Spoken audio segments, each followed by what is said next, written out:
ಯೆಹೋವನೇ, ನೀನು ನೀತಿ ಸ್ವರೂಪನು, ನಿನ್ನ ವಿಧಿಗಳು ನ್ಯಾಯವಾಗಿವೆ. ನೀತಿ ಸತ್ಯತೆಗಳಿಂದಲೇ ನಿನ್ನ ಕಟ್ಟಳೆಗಳನ್ನು ಸ್ಥಾಪಿಸಿದ್ದಿ. ಮತಾಸಕ್ತಿಯು ನನ್ನನ್ನು ದಹಿಸಿಬಿಟ್ಟಿತು. ವೈರಿಗಳು ನಿನ್ನ ವಾಕ್ಯಗಳನ್ನು ಮರೆತು ಬಿಟ್ಟಿದ್ದಾರಲ್ಲ. ನಿನ್ನ ನುಡಿಯು ಪರಿಶುದ್ಧವಾದುದು, ನಿನ್ನ ಸೇವಕನು ಅದನ್ನೇ ಪ್ರೀತಿಸುತ್ತಾನೆ.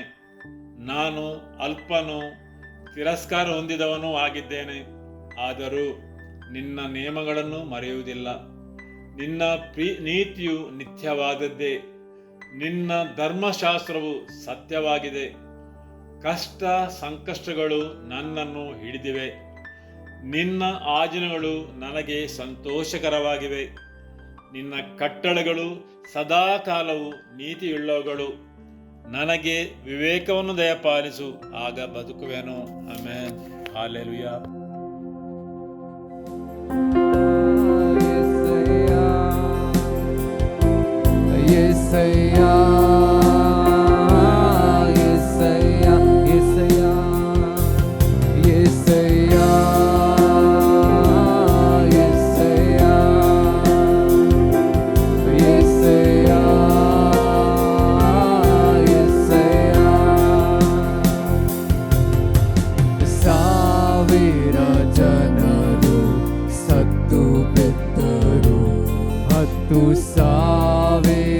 ಜನರು ಸುತ್ತಲಿದ್ದರು, ಅಂಧಕಾರವು ನನ್ನ ವರಿಸಿದರು.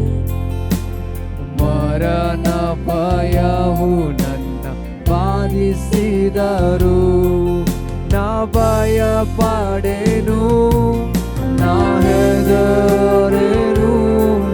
ಯೆಹೋವ ನೀಸಿ ನನ್ನ ಜೊತೆ ನೀನೆ. ನಾ ಭಯ ಪಡೆನು, ನಾ ಹೆದರೆನು. ಯೆಹೋವ ನೀಸಿ ನನ್ನ ಜೊತೆ ನೀನೆ. ಯೆಸಯ್ಯ, ಯೆಸಯ್ಯ, ಯೆಸಯ್ಯ, ಯೆಸಯ್ಯ,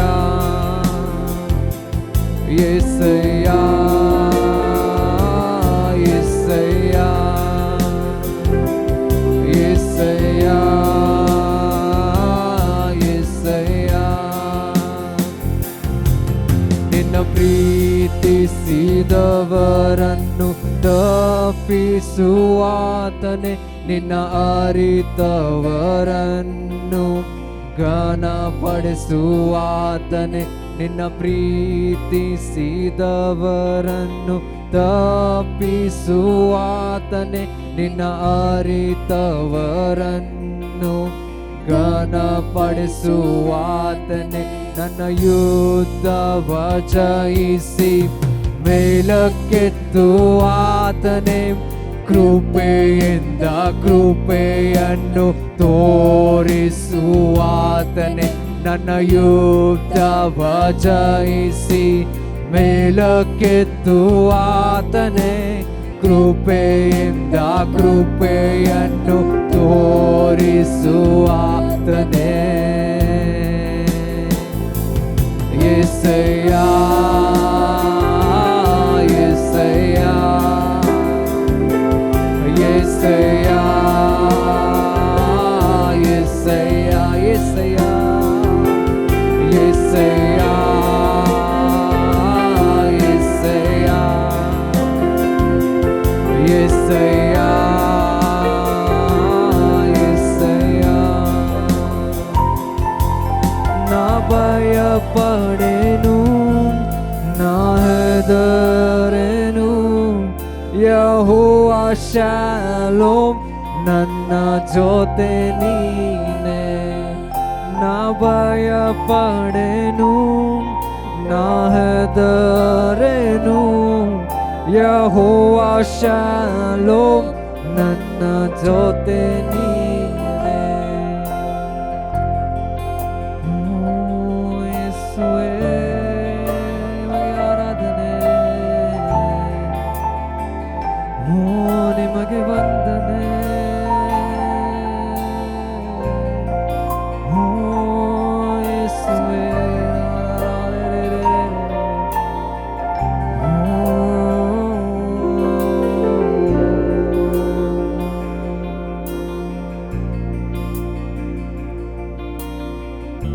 ಇಲ್ಲದೆ ನಾನೇನು ಮಾಡಲಾರೆನು, ನೀನು ಇಲ್ಲದೆ ನಾನು ಏನೂ ಇಲ್ಲ, ನೀನು ಇಲ್ಲದೆ ನಾನೇನು ಮಾಡಲಾರೆನು, ನೀನು ಇಲ್ಲದೆ ನಾನು ಏನೂ ಇಲ್ಲ. ನಿನ್ನ ಪ್ರಸನ್ನತೆ, ನಿನ್ನ ಪ್ರಸನ್ನತೆ ನನಗೆ ಬೇಕಯ್ಯ. ಯಾವಾಗಲೂ ನಿನ್ನ ಪ್ರಸನ್ನತೆ, ನಿನ್ನ ಪ್ರಸನ್ನತೆ ನನಗೆ ಬೇಕಯ್ಯ. ಓ ಎಂದೆಂದಿಗೂ ನೀನು ಇಲ್ಲದೆ ನಾನೇನು ಮಾಡಲಾರೆನು, ನೀನು ಇಲ್ಲದೆ ನಾನು ಏನೂ ಇಲ್ಲ, ನೀನು ಇಲ್ಲದೆ ನಾನೇನು ಮಾಡಲಾರೆನು, ನೀನು ಇಲ್ಲದೆ ನಾನು ಏನೂ ಇಲ್ಲ. ನಿನ್ನ ಪ್ರಸನ್ನತೆ, ನಿನ್ನ ಪ್ರಸನ್ನತೆ ನನಗೆ ಬೇಕಯ್ಯ. ಯಾವಾಗಲೂ ನಿನ್ನ ಪ್ರಸನ್ನತೆ, ನಿನ್ನ ಪ್ರಸನ್ನತೆ ನನಗೆ ಬೇಕಯ್ಯ. ಓ ಎಂದೆಂದಿಗೂ ನಿನ್ನ ಪ್ರಸನ್ನತೆ, ನಿನ್ನ ಪ್ರಸನ್ನತೆ ನನಗೆ ಬೇಕಯ್ಯ. ಯಾವಾಗಲೂ ನಿನ್ನ ಪ್ರಸನ್ನತೆ, ನಿನ್ನ ಪ್ರಸನ್ನತೆ ನನಗೆ ಬೇಕಯ್ಯ. ಓ ಎಂದೆಂದಿಗೂ ಪರ್ವತವು ಮೇನದಂತೆ ನಿನ್ನ ಸನ್ನಿಧಿಯಲ್ಲಿ ಕರಗುವವು, ಪರ್ವತವು ಮೇನದಂತೆ ನಿನ್ನ ಸನ್ನಿಧಿಯಲ್ಲಿ ಕರಗುವವು. ನಿನ್ನ ಪ್ರಸನ್ನತೆ, ನಿನ್ನ ಪ್ರಸನ್ನತೆ ನನಗೆ ಬೇಕಯ್ಯ. ಯಾವಾಗಲೂ ನಿನ್ನ ಪ್ರಸನ್ನತೆ, ನಿನ್ನ ಪ್ರಸನ್ನತೆ ನನಗೆ ಬೇಕಯ್ಯ. ಓ ಎಂದೆಂದಿಗೂ ನಿನ್ನ ಪ್ರಸನ್ನತೆ, ನಿನ್ನ ಪ್ರಸನ್ನತೆ ನನಗೆ ಬೇಕಯ್ಯ. ಯಾವಾಗಲೂ ನಿನ್ನ ಪ್ರಸನ್ನತೆ, ನಿನ್ನ ಪ್ರಸನ್ನತೆ ನನಗೆ ಬೇಕಯ್ಯ. ಓ ಎಂದೆಂದಿಗೂ ನಿನ್ನ ಪರಿಶುದ್ಧವಾದ ಪ್ರಸನ್ನತೆ, ನಿನ್ನ ಪರಿಶುದ್ಧವಾದ ಪ್ರಸನ್ನತೆ ನನಗೆ ಬೇಕಯ್ಯ. ಯಾವಾಗಲೂ ನನಗೆ ಬೇಕಯ್ಯ. ಎಂದೆಂದಿಗೂ ನಿನ್ನ ಪರಿಶುದ್ಧವಾದ ಪ್ರಸನ್ನತೆ, ನಿನ್ನ ಪರಿಶುದ್ಧವಾದ ಪ್ರಸನ್ನತೆ ನನಗೆ ಬೇಕಯ್ಯ. ಯಾವಾಗಲೂ ನನಗೆ ಬೇಕಯ್ಯ. ಓ ಎಂದೆಂದಿಗೂ ನಿನ್ನ ಪ್ರಸನ್ನತೆ, ನಿನ್ನ ಪ್ರಸನ್ನತೆ ನನಗೆ ಬೇಕಯ್ಯ.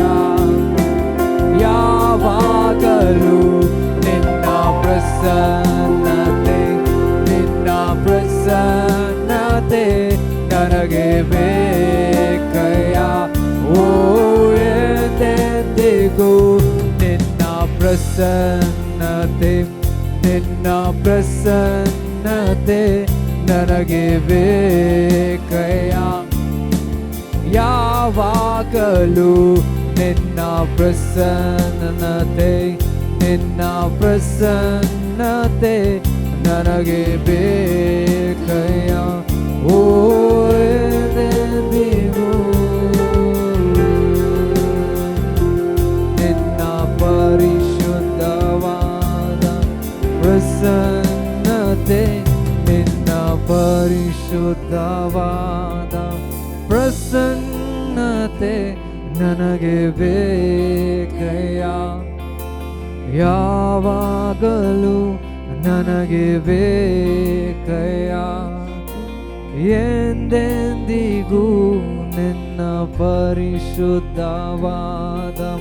ಪ್ರಸನ್ನತೆ ನಿನ್ನ ಪರಿಶುದ್ಧವಾದ ಪ್ರಸನ್ನತೆ ನನಗೆ ಬೇಕಯ್ಯ ಯಾವಾಗಲೂ ನನಗೆ ಬೇಕಯ್ಯ ಓ ಎಂದೆಂದಿಗೂ ಓ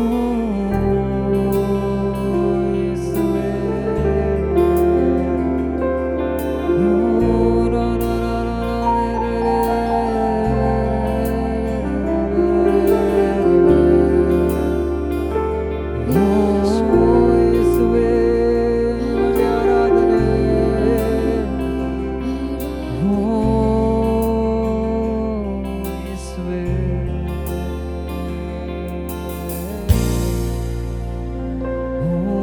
ನಿಮಗೆ ಆರಾಧನೆ ಯೇಸುವೇ ನಿಮಗೆ ವಂದನೆ ಹಾಲೆಲೂಯ ಹಾಲೆಲೂಯ ಯೇಸುವೇ ನಿಮಗೆ ಸ್ತೋತ್ರ ಯೇಸುವೇ ನಿಮಗೆ ವಂದನೆ ಓ ಯೇಸುವೇ ನಿಮಗೆ ಸ್ತೋತ್ರ ಸ್ತೋತ್ರ ಸ್ತೋತ್ರ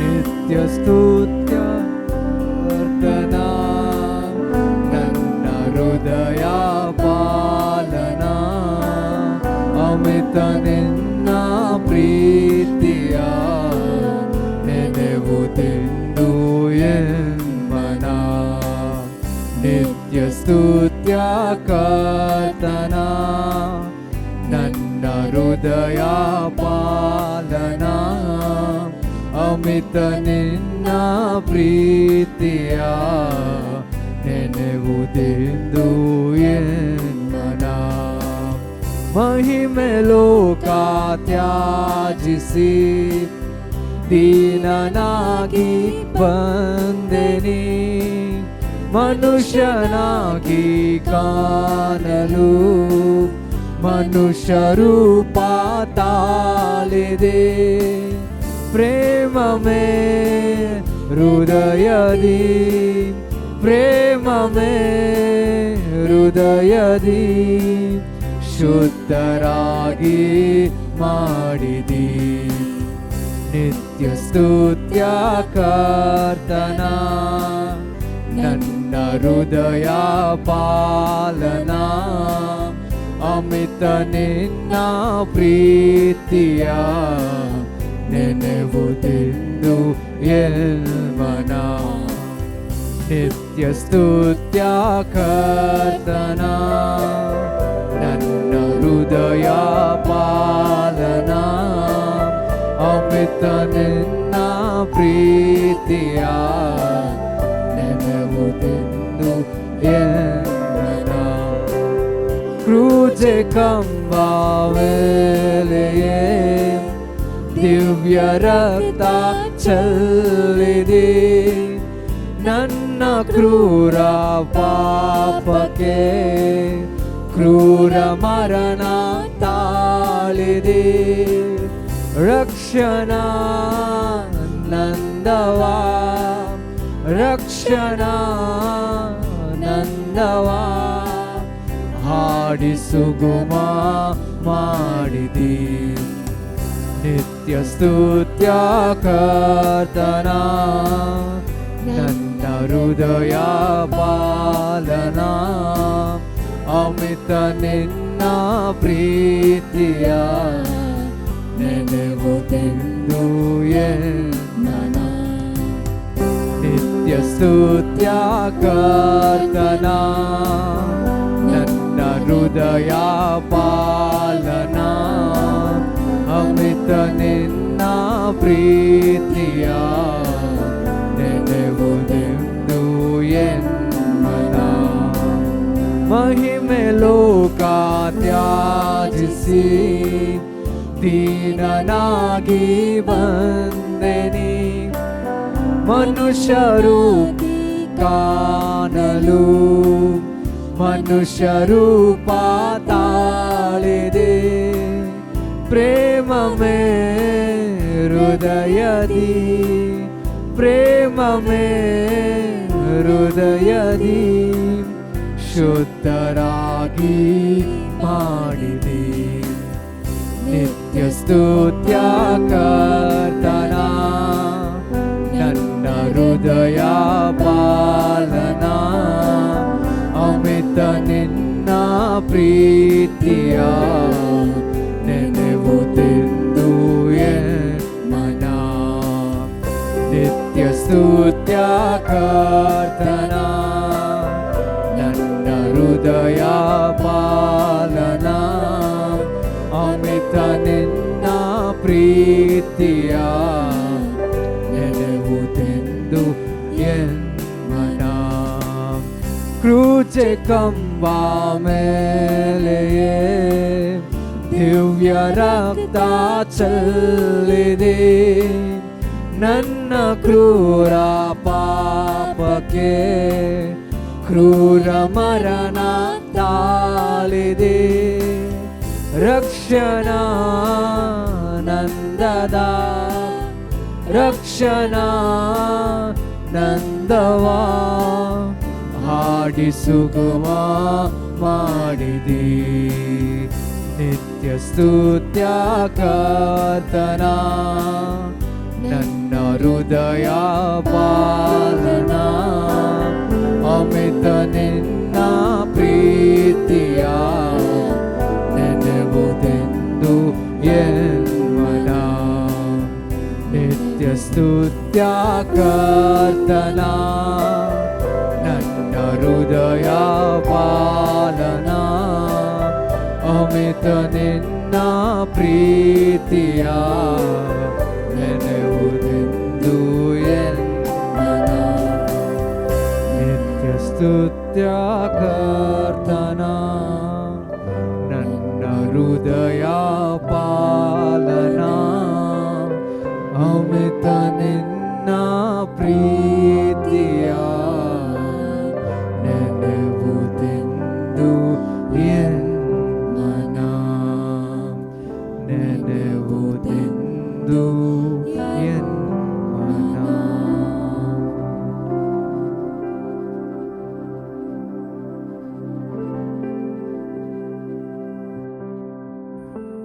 ಯೇಸುವೇ ಸ್ತೋತ್ರ. ಹಾಲೆಲೂಯ. ಯೇಸುವೇ ನಿಮಗೆ ಸ್ತೋತ್ರವಾಗಲಿ. ನಿಮ್ಮ ಸನ್ನಿಧಾನದಲ್ಲಿ ಪರಿಪೂರ್ಣ ಸ್ವಾತಂತ್ರ್ಯವಿದೆ. ಪ್ರಭುವೇ, ನಾವು ನಿಮ್ಮ ಮುಖವನ್ನು ಹುಡುಕುತ್ತೇವೆ. ನಾವು ನಿಮ್ಮ ಪ್ರಸನ್ನತೆಯನ್ನು ಹುಡುಕುತ್ತೇವೆ. ನೀವು ನಮ್ಮ ಮಧ್ಯದಲ್ಲಿ ಸಿಂಹಾಸನರೂಢರಾಗಿರಿ. ನಮ್ಮ ಮಧ್ಯದಲ್ಲಿ ಮಹಿಮೆ ಪಡಿರಿ. ನಿಮ್ಮ ಜ್ಞಾನಕ್ಕೆ ವಿರುದ್ಧವಾಗಿ ಉನ್ನತವಾಗಿರುವ ಎಲ್ಲವೂ ಯೇಸುವಿನ ನಾಮದಲ್ಲಿ ಕೆಳಗೆ ತಳ್ಳಲ್ಪಡಲಿ. ಆಮೆನ್. ಯೇಸುವೇ, ಎಲ್ಲ ಬಂಧನಗಳಿಂದ ನಮಗೆ ಬಿಡುಗಡೆಯನ್ನು ನೀಡಿರಿ. ನೀವು ನೀಡಿದ ಸ್ವಾತಂತ್ರ್ಯವನ್ನು, ಮುಕ್ತಿಯನ್ನು ಅನುಭವಿಸುವಂತೆ ಮಾಡಿರಿ. ಈ ದಿನ, ಈ ಹೊತ್ತಲ್ಲಿ ನಾವು ಕೇಳುವ ದೇವರ ವಾಕ್ಯವು ನಮ್ಮ ಹೃದಯದ ಆಳವನ್ನು ಪ್ರವೇಶಿಸಲಿ ಮತ್ತು ನೀವು ಆಶಿಸುವ ಎಲ್ಲ ಪರಿವರ್ತನೆಯನ್ನು ನಮ್ಮಲ್ಲಿ ತರಲಿ. ನಿಮ್ಮ ವಾಕ್ಯವು ನಮ್ಮಲ್ಲಿ ಫಲಭರಿತವಾಗಲಿ. ಪ್ರತಿಯೊಬ್ಬರು ನಿಮ್ಮ ವಾಕ್ಯವನ್ನು ಆಲಿಸಿ ಪಶ್ಚಾತ್ತಾಪಪಟ್ಟು ತಮ್ಮ ಜೀವನವನ್ನು ಪರಿವರ್ತನೆಗೊಳಿಸುವಂತೆ ದಯಪಾಲಿಸಿರಿ ತಂದೆಯೇ. ಯೇಸುವಿನ ನಾಮದಲ್ಲಿ ಆಮೆನ್. ಹಾಲೆಲೂಯ. ಇವತ್ತಿನ ದೇವರ ವಾಕ್ಯವನ್ನು ಕೇಳುವ. ಹೋದ ವಾರ ನಾವು 7ನೇ ತಿಂಗಳ ಬಗ್ಗೆ ಮಾತನಾಡಿದ್ದೆವು. ಆ ದಿನ ತಪ್ಪಿಸಿಕೊಂಡವರಿಗೋಸ್ಕರ ನಾನು ವಾಕ್ಯದ ಮುಖ್ಯ ವಿಷಯವನ್ನು ಪುನರಾವರ್ತಿಸುತ್ತೇನೆ. 3 ಮುಖ್ಯ ಹಬ್ಬಗಳು, ಕರ್ತನ 3 ಗಂಭೀರ ಹಬ್ಬಗಳು. ತುತ್ತೂರಿಯ ಹಬ್ಬ, ಅದು ಕರ್ತನ ಬಳಿಗೆ ಮರಳುವ ಸಮಯವನ್ನು ಸೂಚಿಸುವುದು. ದೇವರ ಧ್ವನಿಗೆ ಕಿವಿ ಕೊಡುವುದು. ಆಮೆನ್. ಹಾಲೆಲೂಯ. ಅದಾದ ನಂತರ ಬರುವ ಸಮಯ ಪ್ರಾಯಶ್ಚಿತ್ತದ ಹಬ್ಬ. ಅಲ್ಲಿ ನೀವು ನಿಮ್ಮ ಆತ್ಮವನ್ನು ಪಶ್ಚಾತ್ತಾಪಕ್ಕೆ ಒಳಪಡಿಸುತ್ತೀರಿ, ಕರ್ತನ ಧ್ವನಿಯನ್ನು ಕೇಳಲು. ನಿಮ್ಮ ರಕ್ತ ಮಾಂಸದ ಧ್ವನಿಯಲ್ಲ, ನಿಮ್ಮ ಮಾನವ ಸಹಜ ಧ್ವನಿಯಲ್ಲ, ಆದರೆ ನೀವು ಕರ್ತನ ಧ್ವನಿಗೆ ಕಿವಿ ಕೊಡಲು. ಆಮೆನ್. ಹಾಲೆಲೂಯ. ಹೌದು, ನಿಮ್ಮ ಆತ್ಮವನ್ನು ಪಶ್ಚಾತ್ತಾಪಕ್ಕೆ ಒಳಪಡಿಸದೇ ಇದ್ದರೆ ನೀವು ಯಾವಾಗಲೂ ಕೇಳುವುದು ನಿಮ್ಮ ಹೃದಯದ ಮಾತನ್ನು. ನಿಮ್ಮ ಆತ್ಮ, ನಿಮ್ಮ ಆಸೆ, ನಿಮ್ಮ ಇಚ್ಛಾಶಕ್ತಿ, ನಿಮ್ಮ ಭ್ರಷ್ಟ ಸ್ವಭಾವ ಅದು ನಿಮ್ಮನ್ನು ಮೋಸಗೊಳಿಸುತ್ತದೆ. ಯಾಕೆಂದರೆ ಮಾನವನ ಹೃದಯವೇ ಎಲ್ಲದರಲ್ಲೂ ಅತ್ಯಂತ ಮೋಸಗೊಳಿಸುವುದು. ಮಾನವನ ಹೃದಯಕ್ಕಿಂತ ಮೋಸಗೊಳಿಸುವುದನ್ನು ನೀವು ಇನ್ನೇನನ್ನೂ ಕಂಡುಕೊಳ್ಳಲಾರಿರಿ. ಅದು ಮಾನವನನ್ನೇ ಮೋಸಗೊಳಿಸುತ್ತದೆ. ಆಮೆನ್. ಹಾಲೆಲೂಯ. ಮತ್ತು ನಿಮ್ಮ ಆತ್ಮವನ್ನು ಪಶ್ಚಾತ್ತಾಪಕ್ಕೆ ಒಳಪಡಿಸದಿದ್ದರೆ, ನೀವು ಉಪವಾಸದಿಂದ ವಿನಮ್ರರಾಗದಿದ್ದರೆ, ಕರ್ತನ ಮುಂದೆ ವಿನಮ್ರರಾಗಲು ಆಯ್ಕೆ ಮಾಡದಿದ್ದರೆ, ನೀವು ಆತನ ಮುಖವನ್ನು ಹುಡುಕಲು ಆಯ್ಕೆ ಮಾಡದಿದ್ದರೆ, ವಂಚಿಸಲು ನಿರಾಕರಿಸಲು ಆಯ್ಕೆ ಮಾಡದಿದ್ದರೆ, ನೀವು ದೇವರ ಧ್ವನಿಯನ್ನು ಎಂದಿಗೂ ಕೇಳಲಾರಿರಿ. ಆಮೆನ್. ಹಾಲೆಲೂಯ. ಸರಿಯಲ್ಲವೇ? ಆಗ ಮಾತ್ರ ಗುಡಾರಗಳ ಹಬ್ಬ, ಅಲ್ಲಿ ದೇವರ ಸನ್ನಿಧಾನ ಪ್ರಸನ್ನತೆಯು ಬರುತ್ತದೆ. ದೇವರ ಉಪಸ್ಥಿತಿಯು ಯಾವುದೇ ಹಾಡುಗಾರಿಕೆಯಿಂದಾಗಲಿ, ದೇವರ ಸನ್ನಿಧಾನದ ಯಾವುದೇ ಪ್ರಾರ್ಥನೆಯಿಂದಾಗಲಿ ಅಲ್ಲಿ ಬರಲಾರದು. ಆದರೆ ದೇವರ ಉಪಸ್ಥಿತಿಯು ಬರುವುದು ಆತನ ಧ್ವನಿಗೆ ನೀವು ಕಿವಿಗೊಡಲು ಸಿದ್ಧರಿರುವಾಗ ಮಾತ್ರ. ಆಮೆನ್. ನೀವು ಪ್ರಾಯಶ್ಚಿತ್ತದ ಸ್ಥಳಕ್ಕೆ ಬರಲು ಸಿದ್ಧರಾಗಿರುವುದು, ನಿಮ್ಮನ್ನೇ ಪಶ್ಚಾತ್ತಾಪಕ್ಕೆ ಒಳಪಡಿಸುವುದು. ನಿಮ್ಮ ರಕ್ತ ಮಾಂಸ, ನಿಮ್ಮ ದೇಹವು ನಿಮ್ಮನ್ನು ನಿಯಂತ್ರಿಸದಂತೆ, ನಿಮ್ಮ ಪ್ರಾಣವು ನಿಮ್ಮನ್ನು ನಿಯಂತ್ರಿಸದಂತೆ, ಆದರೆ ಅವೆರಡೂ ದೇವರ ಆತ್ಮದ ಅಧೀನಕ್ಕೆ ಬರಬೇಕು. ಹಾಲೆಲೂಯ. ಸರಿಯಲ್ಲವೇ? ಹೌದು. ಹಾಗಾದರೆ ಮೊದಲು ತುತ್ತೂರಿಯ ಹಬ್ಬ, ಪ್ರಾಯಶ್ಚಿತ್ತದ ಹಬ್ಬ ಮತ್ತು ನಂತರ ದೇವರ ಸನ್ನಿಧಾನ, ದೇವರ ಉಪಸ್ಥಿತಿ.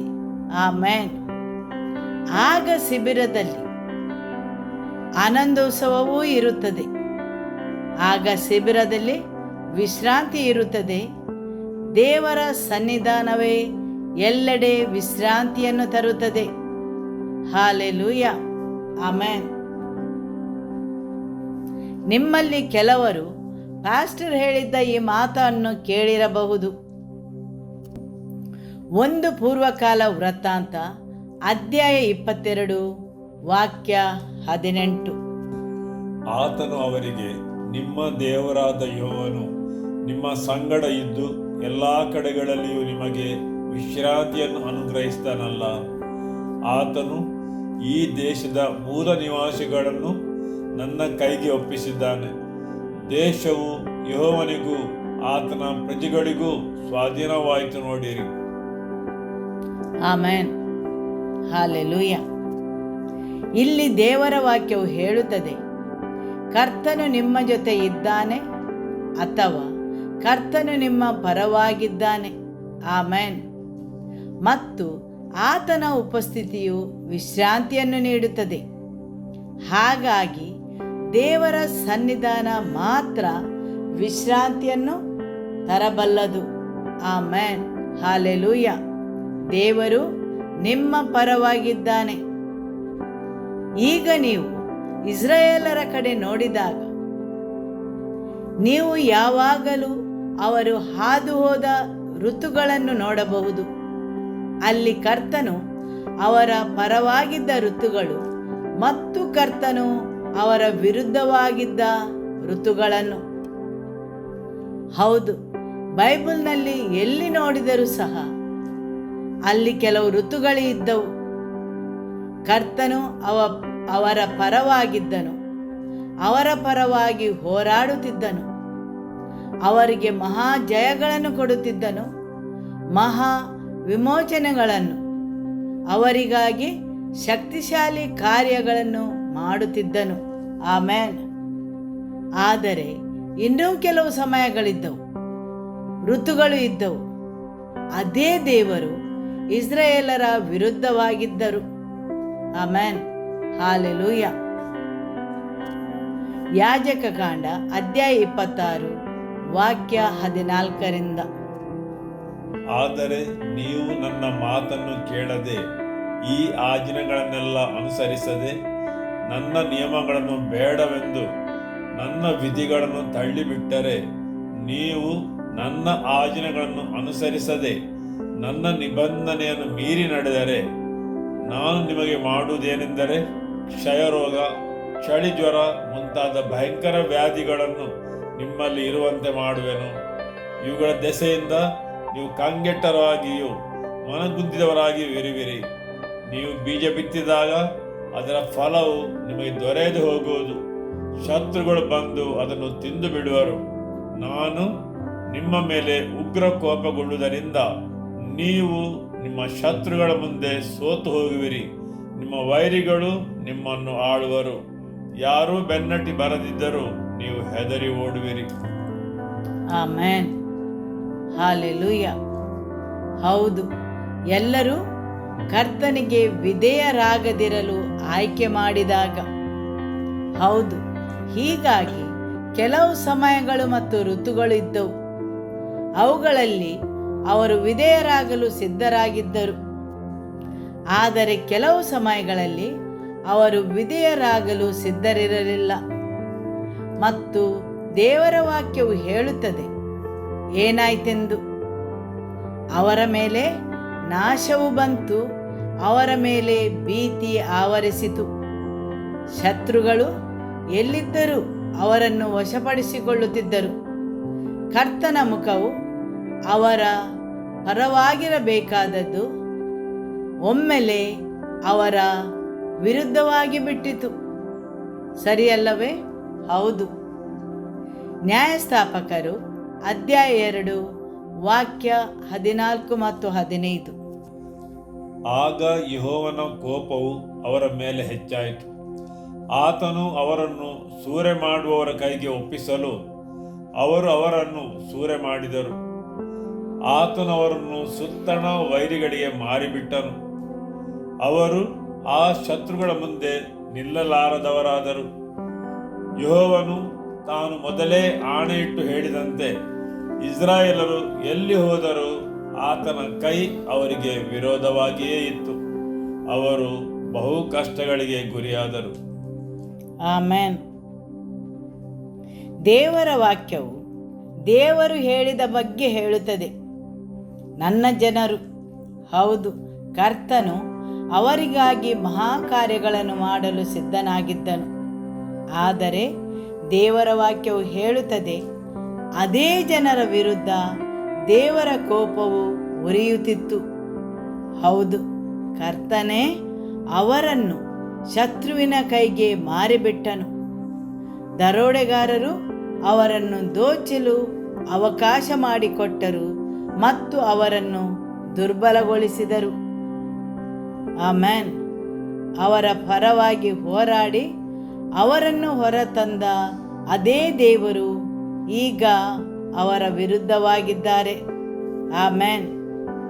ಯೆಹೋಶುವ ಅಧ್ಯಾಯ 7 ವಾಕ್ಯ 10. ಆಗ ಯೆಹೋವನು ಯೆಹೋಶುವನಿಗೆ ಹೇಳಿದ್ದೇನೆಂದರೆ, ಏಳು, ನೀನು ಈ ಪ್ರಕಾರ ಬೋರಲು ಬಿದ್ದಿರುವುದೇಕೆ? ಇಸ್ರಾಯೇಲ್ಯರು ನನ್ನ ನಿಬಂಧನೆಯನ್ನು ಮೀರಿ ಪಾಪಿಷ್ಠರಾಗಿದ್ದಾರೆ. ಕೊಳ್ಳೆಯಲ್ಲಿ ಮೀಸಲಾದ ವಸ್ತುಗಳನ್ನು ಕದ್ದು ತಮ್ಮ ಸಾಮಾನುಗಳಲ್ಲಿ ಅಡಗಿಸಿಟ್ಟು ವಂಚಕರಾಗಿದ್ದಾರೆ. ಆದುದರಿಂದ ಇಸ್ರಾಯೇಲ್ಯರು ಶತ್ರುಗಳ ಮುಂದೆ ನಿಲ್ಲಲಾರದೆ ಅವರಿಗೆ ಬೆನ್ನು ತೋರಿಸಿದ್ದಾರೆ. ಅವರು ಶಾಪಗ್ರಸ್ತರೇ ಸರಿ. ಶಾಪಕ್ಕೆ ಕಾರಣವಾದವರನ್ನು ನಿಮ್ಮ ಮಧ್ಯದಿಂದ ತೆಗೆದು ಹಾಕುವ ತನಕ ನಾನು ನಿಮ್ಮ ಸಂಗಡ ಬರುವುದಿಲ್ಲ. ಆಮೆನ್. ಹೌದು, ಅವರು ನಾಶಕ್ಕೆ ದಂಡಿತರಾಗಿರುವ ಸ್ಥಳದಲ್ಲಿರುವ ಇಸ್ರಾಯೇಲರು. ಯಾಕೆ? ಅವರು ಮಾಡಿದ ಕೆಲಸಗಳ ಕಾರಣದಿಂದ, ಅವರು ಮಾಡಿದ ಕಳ್ಳತನದ ಕಾರಣದಿಂದ. ವಸ್ತುಗಳನ್ನು ತೆಗೆದುಕೊಳ್ಳುವುದು, ವಸ್ತುಗಳನ್ನು ಲಾಲಾಶೆಯಿಂದ ಬಯಸುವುದು, ಅದರ ಕಾರಣದಿಂದಲೇ ದೇವರ ವಾಕ್ಯವು ಹೇಳುತ್ತದೆ, ನಾನು ನಿಮ್ಮ ಮುಂದೆ ಯಾವ ಶತ್ರುವೂ ನಿಲ್ಲುವುದಿಲ್ಲ ಎಂದು ಹೇಳಿದ್ದರೂ ಅವರು ಒಮ್ಮೆಲೇ ನಾಶಕ್ಕೆ ಒಳಗಾದರು. ನಾಶವು ಅವರನ್ನು ಆವರಿಸಿತು. ಅನೇಕ ಸಾವಿರಾರು ಜನರು ಸತ್ತರು. ಮರಣವು ಶಿಬಿರಕ್ಕೆ ಬಂದಿತ್ತು. ಮತ್ತು ಯೆಹೋಶುವನು ಅತ್ತಾಗ ದೇವರು ಹೇಳಿದರು, ನಿಮ್ಮ ನಡುವೆ ಇರುವ ಶಪಿಸಲ್ಪಟ್ಟ ವಸ್ತುಗಳ ಕಾರಣದಿಂದ. ಆಮೆನ್. ಹಾಲೆಲೂಯ. ಯೆಶಾಯನ ಪುಸ್ತಕ ಅಧ್ಯಾಯ 63 ವಾಕ್ಯ 10. ಅವರಾದರೂ ಎದುರು ಬಿದ್ದು ಆತನ ಪವಿತ್ರಾತ್ಮವನ್ನು ದುಃಖಪಡಿಸಿದರು. ಆದುದರಿಂದ ಆತನು ಮಾರ್ಪಟ್ಟು ಅವರಿಗೆ ಶತ್ರುವಾಗಿ ತಾನೇ ಅವರೊಡನೆ ಹೋರಾಡಿದನು. ಆಮೆನ್. ಹೌದು, ಕರ್ತನು ತನ್ನದೇ ಜನರ ವಿರುದ್ಧ ತಿರುಗಿದ್ದಾನೆ ಮತ್ತು ತನ್ನ ಜನರಿಗೆ ಶತ್ರುವಾಗುತ್ತಿದ್ದಾನೆ. ಆಮೆನ್. ಈ ದೇವರ ಬಗ್ಗೆ ನೀವು ಕೇಳಿದ್ದೀರಾ? ನಾವು ಕೇವಲ ಒಬ್ಬ ದೇವರ ಬಗ್ಗೆ ಮಾತ್ರ ಕೇಳಿದ್ದೇವೆ. ಆತನು ಪ್ರೀತಿ ಸ್ವರೂಪನು, ಕೃಪಾಮಯ, ದಯಾಮಯ ಮತ್ತು ಆಶೀರ್ವದಿಸುವವನು. ಆದರೆ ಅದು ದೇವರ ಒಂದು ಅಂಶ. ಕರ್ತನು ಬಹು ಆಯಾಮದ ದೇವರು, ಬಹುಮುಖ ದೇವರು. ಹೌದು, ಆತನು ಅನುಗ್ರಹಿಸುವ ದೇವರು. ಮತ್ತು ಕೆಲವು ವಿಷಯಗಳಿವೆ, ಅವು ದ್ವೇಷಿಸುವವು. ಕೆಲವೊಮ್ಮೆ ಆತನು ಅನುಗ್ರಹಿಸುತ್ತಾನೆ, ಮತ್ತೆ ಕೆಲವೊಮ್ಮೆ ಆತನು ಹೋರಾಡುತ್ತಾನೆ. ಆತನ ಸನ್ನಿಧಿಯು ವಿಶ್ರಾಂತಿಯನ್ನು ತರುತ್ತದೆ, ಆದರೆ ಆತನ ಕೋಪವು ಸಂಕಟವನ್ನು ತರುತ್ತದೆ. ಆಮೆನ್. ಆತನ ಅನುಗ್ರಹವು ವಿಶ್ರಾಂತಿಯನ್ನು ತರುತ್ತದೆ, ಆತನ ಕೋಪವು ಸಂಕಟವನ್ನು ತರುತ್ತದೆ. ಯಾವಾಗಲಾದರೂ ಜನರ ಹೃದಯಗಳು ಬಂಡಾಯದ ಸ್ಥಿತಿಯಲ್ಲಿದ್ದಾಗ ದೇವರು ಅವರ ವಿರುದ್ಧವಾಗಿದ್ದನು. ಕರ್ತನ ಕೋಪ ಹೊತ್ತಿ ಹುರಿಯುತ್ತಿತ್ತು, ಆತನ ಮುಖವು ಅವರ ವಿರುದ್ಧವಾಗಿತ್ತು.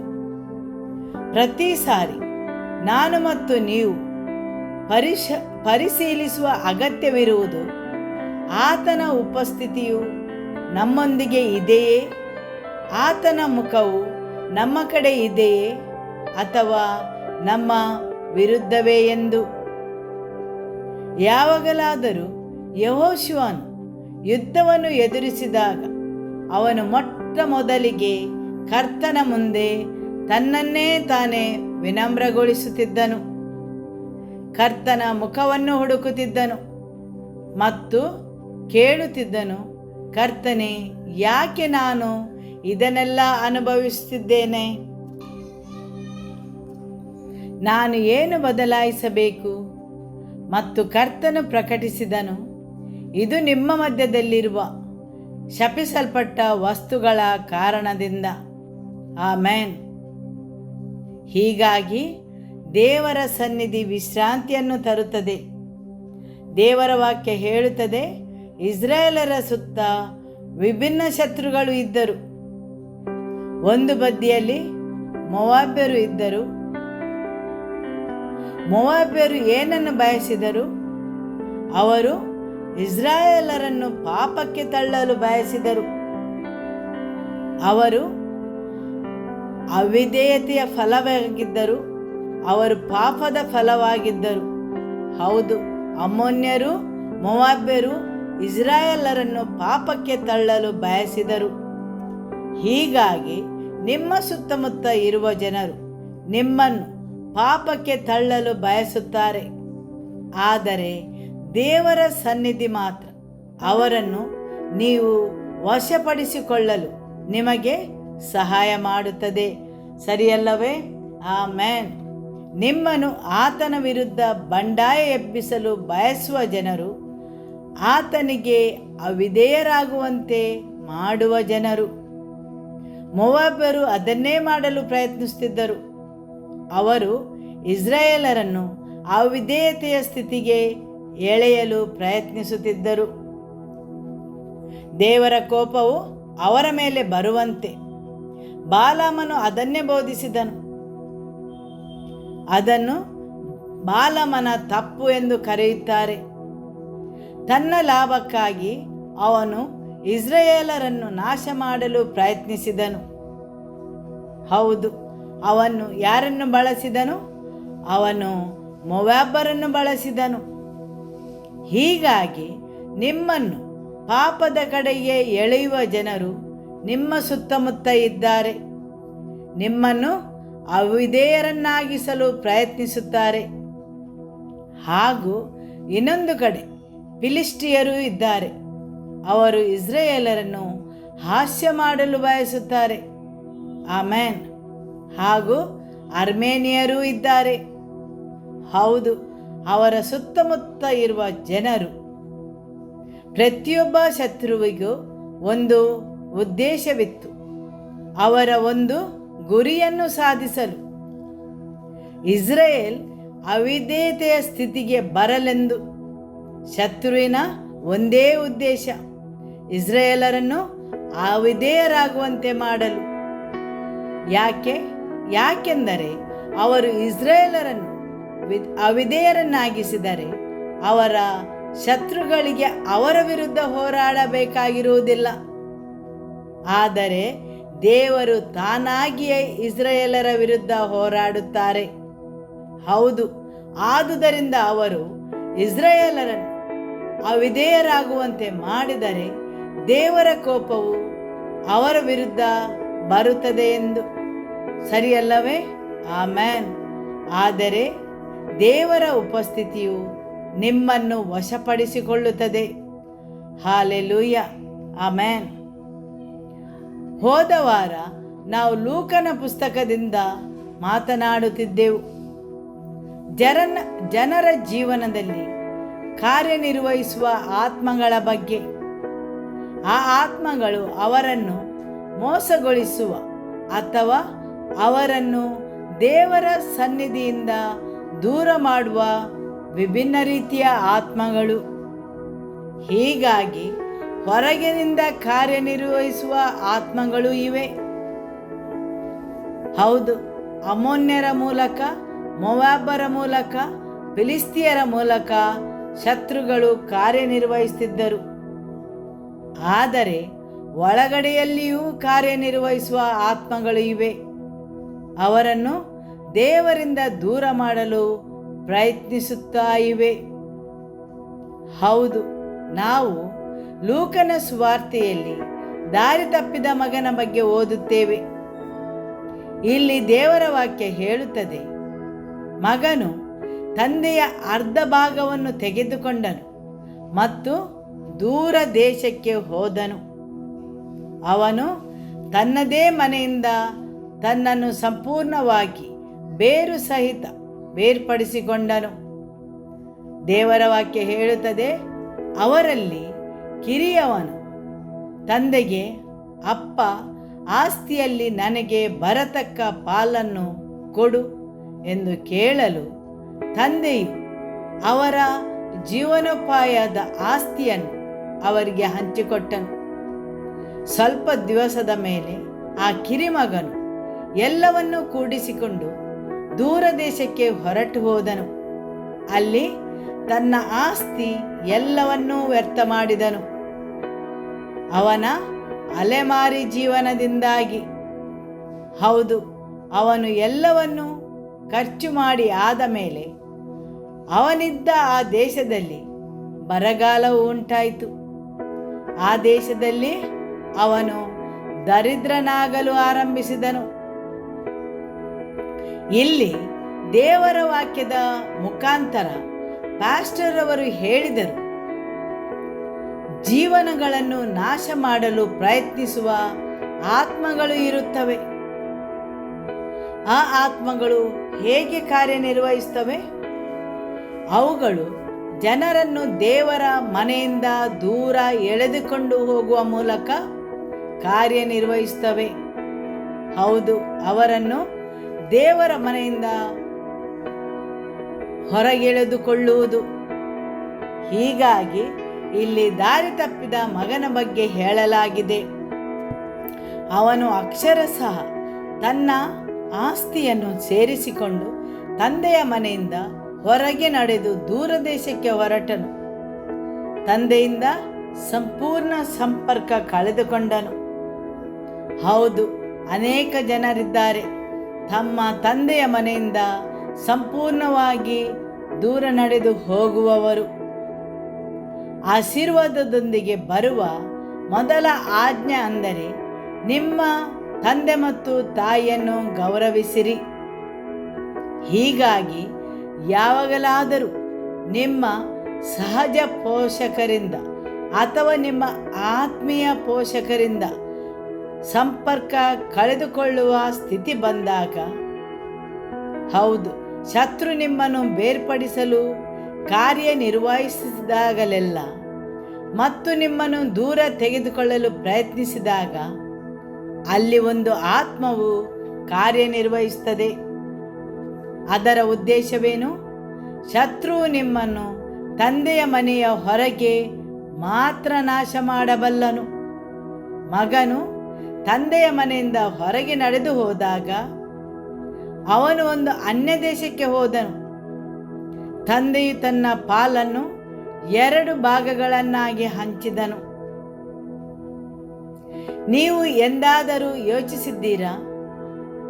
ಹಿರಿಯ ಮಗನು ಅಥವಾ ತಂದೆ ತಮ್ಮ ಜೊತೆ ಏನು ಇಟ್ಟುಕೊಂಡಿದ್ದರು ಮತ್ತು ಕಿರಿಯ ಮಗನಿಗೆ ಏನು ನೀಡಲಾಗಿತ್ತು? ಎಲ್ಲವೂ ಸಮಾನವಾಗಿತ್ತು. ಕಿರಿಯ ಮಗನು ತನ್ನ ಬಳಿ ಇದ್ದ ಎಲ್ಲದರೊಂದಿಗೆ ಹೊರಟು ಹೋದನು ಮತ್ತು ಕ್ಷಣ ಮಾತ್ರದಲ್ಲಿ ಅವನು ಅದೆಲ್ಲವನ್ನು ಖಾಲಿ ಮಾಡಿಬಿಟ್ಟನು. ಹೌದು, ಎಲ್ಲವೂ ಖಾಲಿಯಾಗಿ ಬಿಟ್ಟಿತು. ಆಮೆನ್. ಹೌದು, ಹಗ್ಗಾಯನ ಪುಸ್ತಕದಲ್ಲಿ ಹೇಳಿದಂತೆ, ಹಗ್ಗಾಯನ ಪುಸ್ತಕ ಅಧ್ಯಾಯ 1 ವಾಕ್ಯ 6, ನೀವು ಬಿತ್ತಿದ ಬೀಜವು ಬಹಳ, ತಂದ ಫಲವು ಸ್ವಲ್ಪ. ಅದನ್ನು ಸೇವಿಸುವಿರಿ, ತೃಪ್ತಿಯಾಗದು. ಕುಡಿಯುತ್ತೀರಿ, ಆನಂದವಾಗದು. ಹೊದ್ದುಕೊಳ್ಳುವಿರಿ, ಬೆಚ್ಚಗಾಗದು. ಸಂಬಳಗಾರನು ಸಂಬಳ ಹಾಕುವ ಚೀಲವು ತೂತಾಗಿದೆ. ಹೌದು, ಆಮೆನ್. ಅವನ ಚೀಲದಲ್ಲಿ ರಂಧ್ರಗಳಿದ್ದವು. ಹೌದು, ನಿಮ್ಮ ಚೀಲದಲ್ಲಿ ರಂಧ್ರಗಳಿದ್ದರೆ ನೀವು ತೆಗೆದುಕೊಂಡ ಆ ಪ್ರಯಾಣದ ಕಾರಣ ಅದು ಅವಿಧೇಯತೆಯ ಸ್ಥಳ, ದೂರ ನಡೆದು ಹೋದ ಸ್ಥಳ. ಅದು ಸಹಜವಾದ ಪ್ರಯಾಣ ಆಗಲಿ ಅಥವಾ ಆತ್ಮಿಕವಾದ ಪ್ರಯಾಣವಾಗಲಿ. ನೀವು ಸಭೆಯೊಳಗೆ ಹಾಜರಿರಬಹುದು, ಆದರೆ ಆತ್ಮೀಯವಾಗಿ ಸಭೆಯ ಭಾಗವಾಗಿರದಿರಬಹುದು. ನೀವು ಆತ್ಮನಿಂದ ದೂರವಾಗಿರಬಹುದು. ಹೌದು, ನೀವು ಆರಾಧನೆಯ ಸ್ಥಳಕ್ಕೆ ಬರಬಹುದು, ಆರಾಧನೆಯ ಸ್ಥಳದಲ್ಲೇ ಇರಬಹುದು, ಆದರೆ ಆ ಸ್ಥಳದ ಸಂಪರ್ಕದಲ್ಲಿ ಇರದಿರಬಹುದು. ಶತ್ರು ಯಾವಾಗಲೂ ಒಬ್ಬ ವ್ಯಕ್ತಿಯನ್ನು ಮೋಸಗೊಳಿಸಿ ಮತ್ತು ಅವನನ್ನು ತಂದೆಯಿಂದ ದೂರ ಕೊಂಡು ಹೋದರೆ ಅದು ಅವನನ್ನು ಖಾಲಿ ಮಾಡುವ ಒಂದು ಪ್ರಯಾಣ, ಅವನನ್ನು ಬರಿದಾಗಿಸುವ ಪ್ರಯಾಣ. ತಂದೆ ಮಗನನ್ನು ಹೋಗಲು ಬಿಡುತ್ತಿದ್ದಾಗ ಅವನು ನಾಶನದ ದಾರಿಯಲ್ಲಿ ಇದ್ದಾನೆ ಎಂದು ಅವನಿಗೆ ತಿಳಿದಿತ್ತು. ಆದರೆ ಅವನು ಏನೂ ಮಾಡಲಾಗಲಿಲ್ಲ. ಯಾಕೆಂದರೆ ತಂದೆ ಮನುಷ್ಯನಿಗೆ ಸ್ವತಂತ್ರ ಇಚ್ಛಾಶಕ್ತಿಯನ್ನು ಕೊಟ್ಟಿದ್ದಾನೆ. ಇಲ್ಲಿ ಯೇಸು ಜನರ ಇಚ್ಛೆಯನ್ನು ದೇವರು ಹೇಗೆ ಗೌರವಿಸುತ್ತಾರೆ ಎಂದು ಚಿತ್ರಿಸಿದ್ದಾನೆ. ಯಾರಾದರೂ ದೂರ ನಡೆದು ಹೋಗಲು ಆಯ್ಕೆ ಮಾಡಿದರೆ, ಇಲ್ಲಿ ತಂದೆ ಕಿರಿಯ ಮಗನನ್ನು ಅನುಸರಿಸಲಿಲ್ಲ ಅಥವಾ ಹಿಂಬಾಲಿಸಲಿಲ್ಲ. ಯಾವುದೇ ಸಾಮಾನ್ಯ ತಂದೆಯೂ ಹಾಗೆ ಮಾಡುತ್ತಿದ್ದನು, ಸರಿಯಲ್ಲವೇ? ಹೌದು. ಆದರೆ ದೇವರ ವಾಕ್ಯವು ಹೇಳುತ್ತದೆ, ಆತನನ್ನು ಪ್ರೀತಿಯ ತಂದೆ ಎಂದು ಕರೆಯುತ್ತಾರೆ. ಆದರೂ ಅವನು ಆ ಕಿರಿಯ ಮಗನ ಹಿಂದೆ ಹಂದಿಯ ಕೊಟ್ಟಿಗೆ ಹೋಗಲಿಲ್ಲ. ಹೌದು, ಅವನು ಬರಗಾಲವನ್ನು ಎದುರಿಸಬೇಕಾಗಿತ್ತು, ಬರಿದಾದ ಸ್ಥಿತಿಯಲ್ಲಿ ಇರಬೇಕಾಗಿತ್ತು. ಅವನು ಅನೇಕ ವಸ್ತುಗಳನ್ನು ವ್ಯರ್ಥ ಮಾಡಬೇಕಾಗಿತ್ತು ಮತ್ತು ಅವನ ಜೀವನದಿಂದಲೇ ಅವನಿಗೆ ಅರಿವು ಬರಬೇಕಾಗಿತ್ತು. ಆದುದರಿಂದ ನೀವು ನಿಮ್ಮ ಜೀವನದಲ್ಲಿರುವ ವಸ್ತುಗಳನ್ನು ಖಾಲಿ ಮಾಡುವ ಮೊದಲು ಆ ಅರಿವು ನಿಮಗೆ ಬರಲಿ ಎಂದು ನಾನು ಪ್ರಾರ್ಥಿಸುತ್ತೇನೆ. Amen, hallelujah. ಹೌದು, ನಿಮ್ಮ ಜೀವನದಲ್ಲಿ ವಸ್ತುಗಳನ್ನು ಖಾಲಿ ಮಾಡುವ ಮೊದಲು ನಿಮಗೆ ಅರಿವು ಬರಲಿ. ಖಾಲಿ ಮಾಡುವವನು ಮತ್ತು ವ್ಯರ್ಥ ಮಾಡುವವನು ನಿಮ್ಮನ್ನು ಭೇಟಿ ಮಾಡುವ ಮೊದಲು. ಆಮೆನ್. ಹೌದು, ಆ ಕಿರಿಯ ಮಗನಿಗೆ ಅವನ ವಸ್ತುಗಳು ಖಾಲಿಯಾದ ನಂತರವೇ ಅರಿವು ಬಂತು. ನಂತರ ಅವನು ಎದ್ದು ತಂದೆಯ ಮನೆಗೆ ಮರಳಿ ಹೋದನು. ಆಮೆನ್. ಹೌದು, ಆತ್ಮಗಳು ಇವೆ. ಪಾಸ್ಟರ್ ಅವರು ಸುಮಾರು 7 ಆತ್ಮಗಳ ಬಗ್ಗೆ ಮಾತನಾಡಿದರು. ಅವುಗಳು ಜನರ ವಿಧಿಯನ್ನು, ನಿರ್ದಿಷ್ಟ ಗುರಿಯನ್ನು ನಾಶ ಮಾಡಲು ಕಾರ್ಯನಿರ್ವಹಿಸುತ್ತವೆ. ಹೌದು, ಪ್ರತಿ ಪ್ರಯಾಣದಲ್ಲೂ ಒಂದು ನಿರ್ದಿಷ್ಟ ಗುರಿ ಇರುತ್ತದೆ. ಅದು ಪರಸ್ಪರ ವಿನಿಮಯವಾಗುತ್ತದೆ ಮತ್ತು ಅದು ಕಳೆದು ಹೋಗುತ್ತದೆ. ದೇವರು ಉದ್ದೇಶಿಸಿದ್ದು ಒಂದು ವಿಷಯವಾಗಿರಬಹುದು, ಆದರೆ ಅವರ ಪ್ರಯಾಣದಲ್ಲಿ ಅವರು ಆ ವಸ್ತುಗಳನ್ನು ಕಳೆದುಕೊಳ್ಳುತ್ತಾರೆ, ಸರಿಯಲ್ಲವೇ? ಆಮೆನ್. ಹೀಗಾಗಿ ಕಾರ್ಯನಿರ್ವಹಿಸುವ ಮೊದಲ ಆತ್ಮವು ಮೋಸದ ಆತ್ಮ. 1 ತಿಮೋಥೆಯ ಅಧ್ಯಾಯ 4 ವಾಕ್ಯ 1. ಆದರೂ ಮುಂಬರುವ ದಿನಗಳಲ್ಲಿ ಕೆಲವರು ವಂಚಿಸುವ ಆತ್ಮಗಳ ನುಡಿಗಳಿಗೂ ದೆವ್ವಗಳ ಬೋಧನೆಗಳಿಗೂ ಲಕ್ಷ್ಯಕೊಟ್ಟು ಕ್ರಿಸ್ತ ನಂಬಿಕೆಯಿಂದ ಭ್ರಷ್ಟರಾಗುವರೆಂದು ದೇವರಾತ್ಮನು ಸ್ಪಷ್ಟವಾಗಿ ಹೇಳುತ್ತಿದ್ದಾನೆ. ಆಮೆನ್. ಹೌದು, ಹೀಗಾಗಿ ದೆವ್ವಗಳು ಇವೆ, ಅವುಗಳಿಗೆ ಕೆಲವು ಉಪದೇಶಗಳಿವೆ. ಮೋಹಗೊಳಿಸುವ ಆತ್ಮಗಳು ಹೇಗೆ ಕಾರ್ಯನಿರ್ವಹಿಸುತ್ತವೆ? ಮೋಹಗೊಳಿಸುವ ಆತ್ಮಗಳಿಗೆ ಗಮನ ಕೊಟ್ಟು ಜನರು ಮೋಸ ಹೋಗುತ್ತಾರೆ. ಮೋಸಗೊಳಿಸುವ ಆತ್ಮಗಳಿಗೆ ಗಮನ ಕೊಡುವುದು. ಆದುದರಿಂದ ಆ ಆಲೋಚನೆಗಳನ್ನು ನೀವು ತಿಳಿದುಕೊಳ್ಳಬೇಕು. ನೀವು ಯೋಚಿಸುವ ಆ ವಿಷಯಗಳು ಎಲ್ಲಿಂದ ಬರುತ್ತವೆ ಎಂಬುದನ್ನು. ಅದು ಮೋಸಗೊಳಿಸುವ ಆತ್ಮದಿಂದ ಬರುತ್ತದೆಯೇ ಅಥವಾ ಜೀವ ನೀಡುವ ಆತ್ಮದಿಂದ ಬರುತ್ತದೆಯೇ? ಅದು ಪವಿತ್ರ ಆತ್ಮದಿಂದ ಬರುತ್ತದೆಯೇ ಅಥವಾ ಅದು ಮೋಸಗೊಳಿಸುವ ಆತ್ಮದಿಂದ ಬರುತ್ತದೆಯೇ ಅಥವಾ ನಿಮ್ಮ ಮಾನವ ಸಹಜ ಸ್ವಭಾವದಿಂದ ಬರುತ್ತದೆಯೇ? ಇಲ್ಲಿ ಪೌಲನು ಸ್ಪಷ್ಟವಾಗಿ ಹೇಳುತ್ತಿದ್ದಾನೆ, ಅದು ಅಂತ್ಯಕಾಲದಲ್ಲಿ ಜರುಗುತ್ತದೆ ಎಂದು. ಇಲ್ಲಿ ದೇವರ ವಾಕ್ಯ ಹೇಳುತ್ತದೆ ಇಸ್ಸಾಕಾರನ ಪುತ್ರರ ಬಗ್ಗೆ. ಅವರು ಬದುಕುತ್ತಿದ್ದ ಸಮಯದಲ್ಲಿ ಅವರು ಕಾಲಗಳನ್ನು ಮತ್ತು ಋತುಗಳನ್ನು ತಿಳಿದುಕೊಳ್ಳುತ್ತಿದ್ದರು. ನೀವು ಬದುಕುತ್ತಿರುವ ಕಾಲಗಳನ್ನು, ಆತ್ಮಿಕ ಋತುಗಳನ್ನು ಅರ್ಥ ಮಾಡಿಕೊಳ್ಳದ ಕ್ಷಣದಲ್ಲಿ ನಿಮ್ಮ ಸುತ್ತಮುತ್ತಲೂ ಏನು ನಡೆಯುತ್ತಿದೆ ಎಂಬುದನ್ನು ನೀವು ಗುರುತಿಸಲಾರಿರಿ. ನೀವು ಬದುಕುತ್ತಿರುವುದು ನಿನ್ನೆಯದು ಇರಲಿದೆ ಎಂಬಂತೆ, ನಾಳೆ ಹೇಗಿರುತ್ತದೆ ಎಂಬಂತೆ ಕಾಲವನ್ನು ಅರ್ಥ ಮಾಡಿಕೊಳ್ಳದೆ. ದೇವರ ವಾಕ್ಯವು ಹೇಳುತ್ತದೆ, ಅಂತ್ಯಕಾಲಗಳಲ್ಲಿ ಯೇಸುವಿನ ಆಗಮನವು ಸಮೀಪವಾಗುತ್ತಾ ಬಂದಂತೆ ಲೋಕದಲ್ಲಿ ಅಶಾಂತಿಗಳು, ಮೋಸವು ಹೆಚ್ಚುತ್ತಲೇ ಇರುತ್ತದೆ ಎಂದು. ಯಾಕೆಂದರೆ ಆ ಕೆಟ್ಟ ಆತ್ಮಗಳು ಸಾಧ್ಯವಾದಷ್ಟು ಜನರನ್ನು ಮೋಸಗೊಳಿಸಿ ಹಿಡಿಯಲು ಬಯಸುತ್ತವೆ, ಸಾಧ್ಯವಾದಷ್ಟು ಆತ್ಮಗಳನ್ನು. ಹಾಗಾಗಿ ಬಲವಾದ ಭ್ರಮೆಗಳು ಮತ್ತು ಮೋಸಗಳು ಆವರಿಸುತ್ತವೆ ಜನರ ಜೀವನಗಳ ಮೇಲೆ. ಅವರನ್ನು ನಂಬಿಕೆಯಿಂದ ದೂರ ಮಾಡುತ್ತವೆ.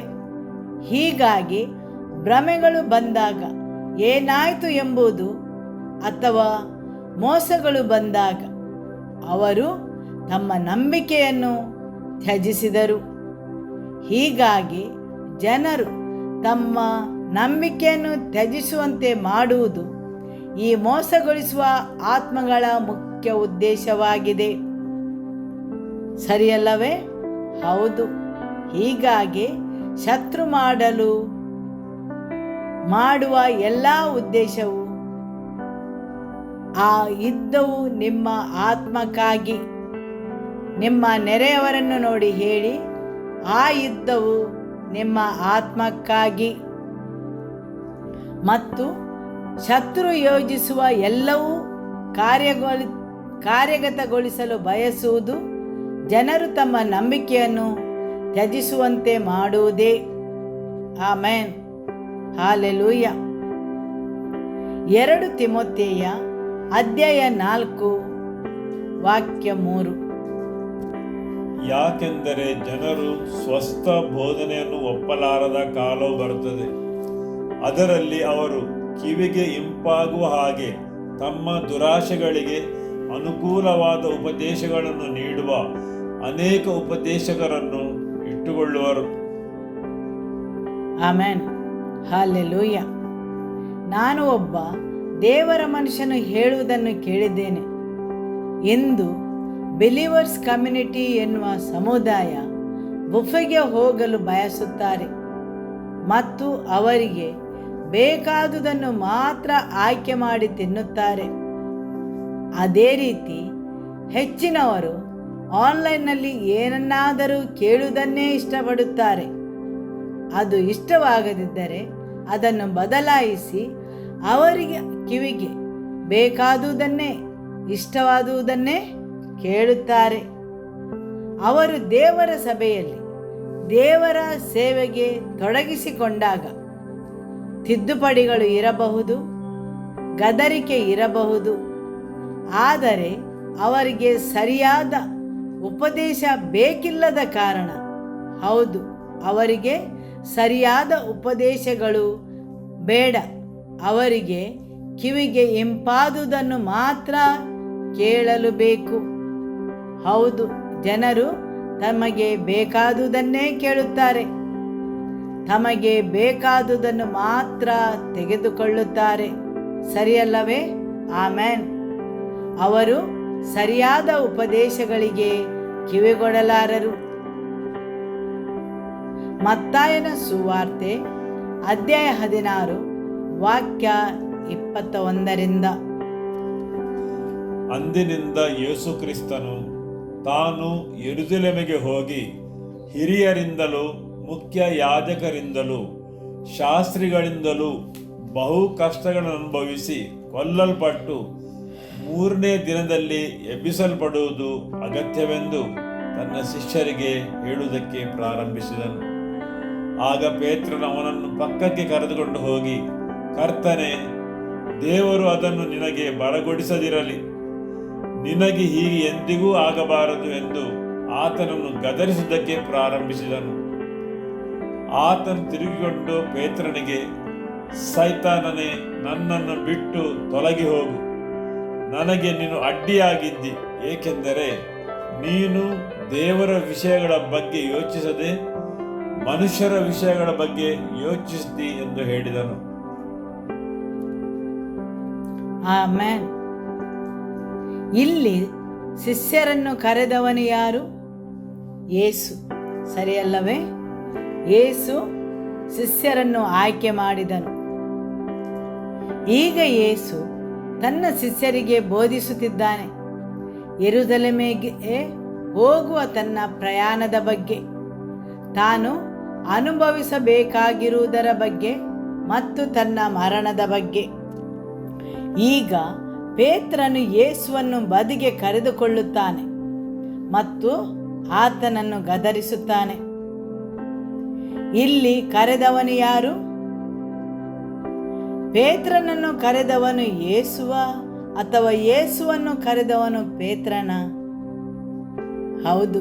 ಹಾಗಾಗಿ ಒಂದು ಹಂತದಲ್ಲಿ ಪೇತ್ರನು ಒಂದು ಸ್ಥಾನಕ್ಕೆ ಏರಿದನು.